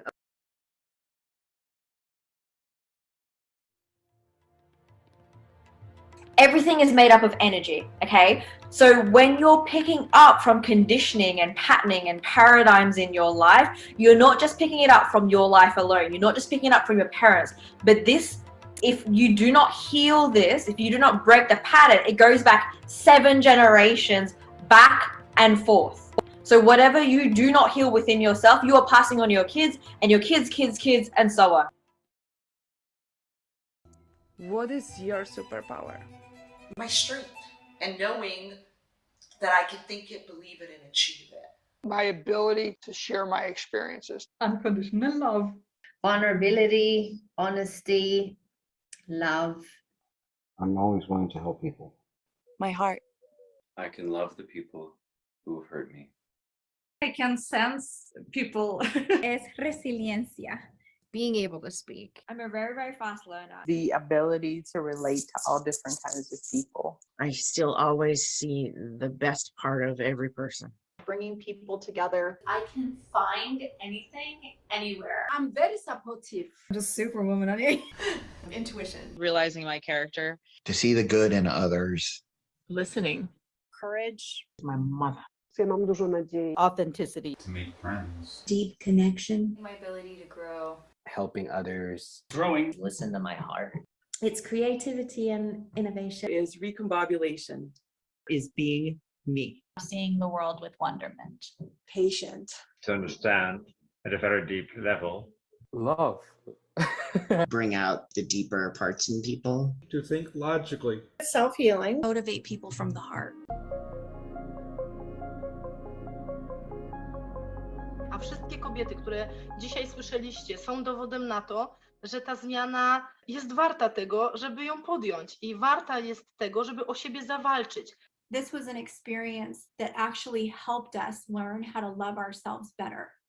Everything isn't happening to you. Everything's happening for you. We don't have to get trapped in the past story. Instead of believing that we're broken and wounded and nobody will ever love me, we need to shift that perspective and say, no, I'm a warrior. I survived the unthinkable.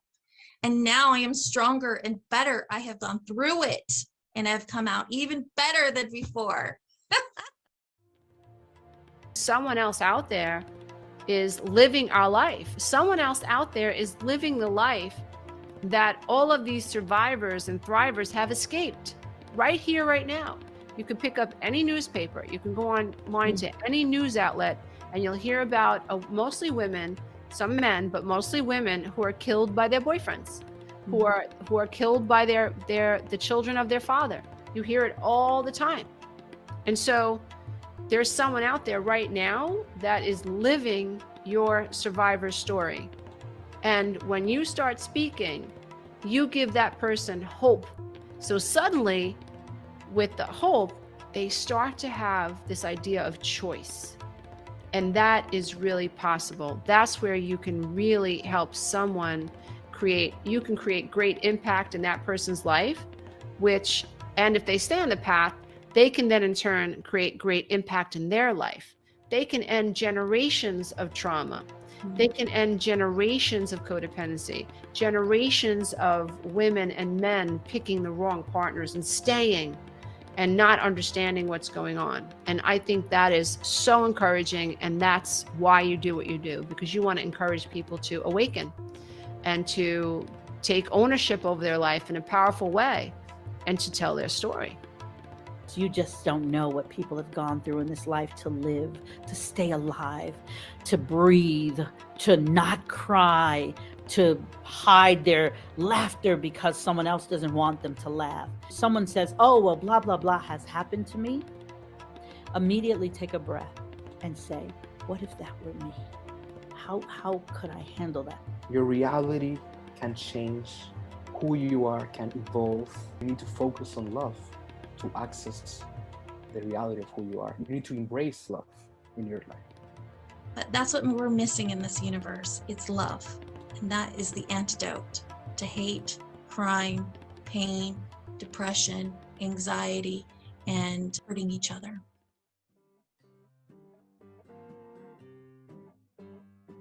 Thank you so much for watching. I would love to invite you for the next episode, which is all about thriving after leaving an abusive relationship.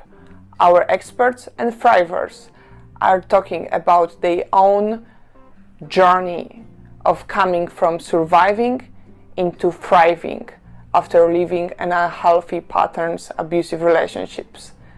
See you soon. Bye. If this episode resonates with you, please go to exposenetwork.com.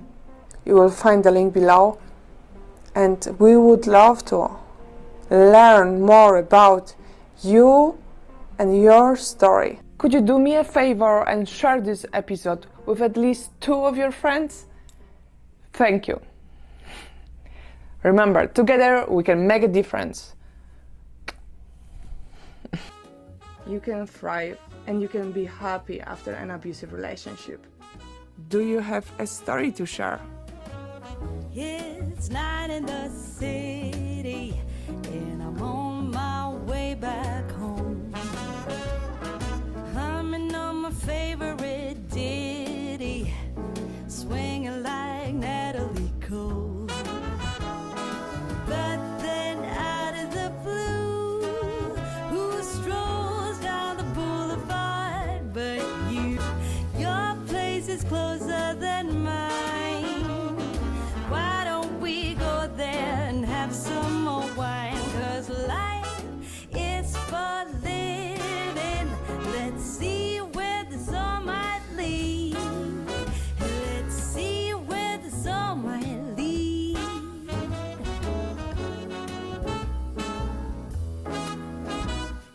Waking up to a brand new day in between your sheets. Breaking up in the best of ways, and I'm back again on the street. Ooh, but then out of the blue, a wind starts blowing in ways so new. A world more exciting than mine is holding up a great big welcoming sign. Life is for living. Let's see where this all might lead.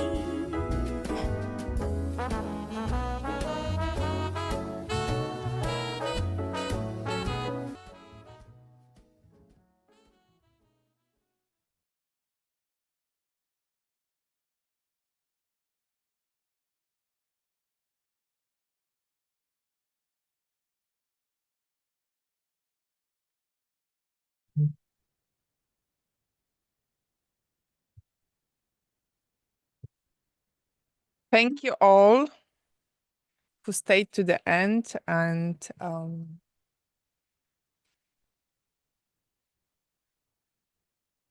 for those who left, thank you for joining our panel.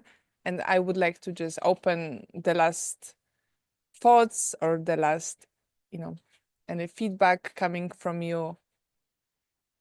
The mic is yours. I can see there are comments in the chat. Oh, Thank well you. done. Thank you. Thank you. It's nice to know that we're not alone. It's nice to know that we have some people that we can go through this together. And it's old and cliche, but we can all get it by with a little help from our friends. So thank you. Thank you for coming today and sharing your wisdom and all the work you are doing, Sheldon, in the world, all the books you are writing, and just your transformation. You're proof that thriving is possible, and you can change your, be your authentic self, regardless what you've been through. All right, then I think it will be is it Thursday or Friday better for those premieres for you guys? Do you have preferences, Thursday or Friday? I know it's Saturday for Australia, but one day forward, but which day is better for those premieres? Because today we did Thursday for me. Which one? Sorry, Grace. Thursday for me. Thursday. Okay. Thursdays. So Thursday typically. Anybody would like to speak up? For me, the day doesn't really matter. It's just the time of the day that matters to me. Anywhere from, I'll try to do the math here, the time zone differences. Anywhere from 12:30 to 3 p.m. No, 12:30 to 3:30 p.m. 12:30 to 3:30 p.m. Monday to Friday is no good to me. Eastern. 12:30 to 3:30 Eastern is no good to me either day of the week. All right, I'm taking notes of that. Okay. All right. Because your participation matters, and if we can get the timing better, then that's why I'm asking for the feedback. All right. Well, thank you all. You all have a great the rest of your day, night, and take care of your bodies. That's funny. Bodies, like the bodies and bodies, right? They're the same word. I just thought about it now. All right, sending a lot of love, and thank you again for just being amazing you, authentic you. And it takes a lot of bravery and strength to just come and share a little bit of where you were, where you are. A lot of vulnerability, and I hope you can also honor that part in you when you see yourself where you are in the journey now versus even 6 months ago. And to celebrate all of that, all of you. Just like Steven said, there's no bad or good parts. All of that, it's good. I mean, it's just part of you. All right, more. Thank you. See you in 2 weeks. Bye.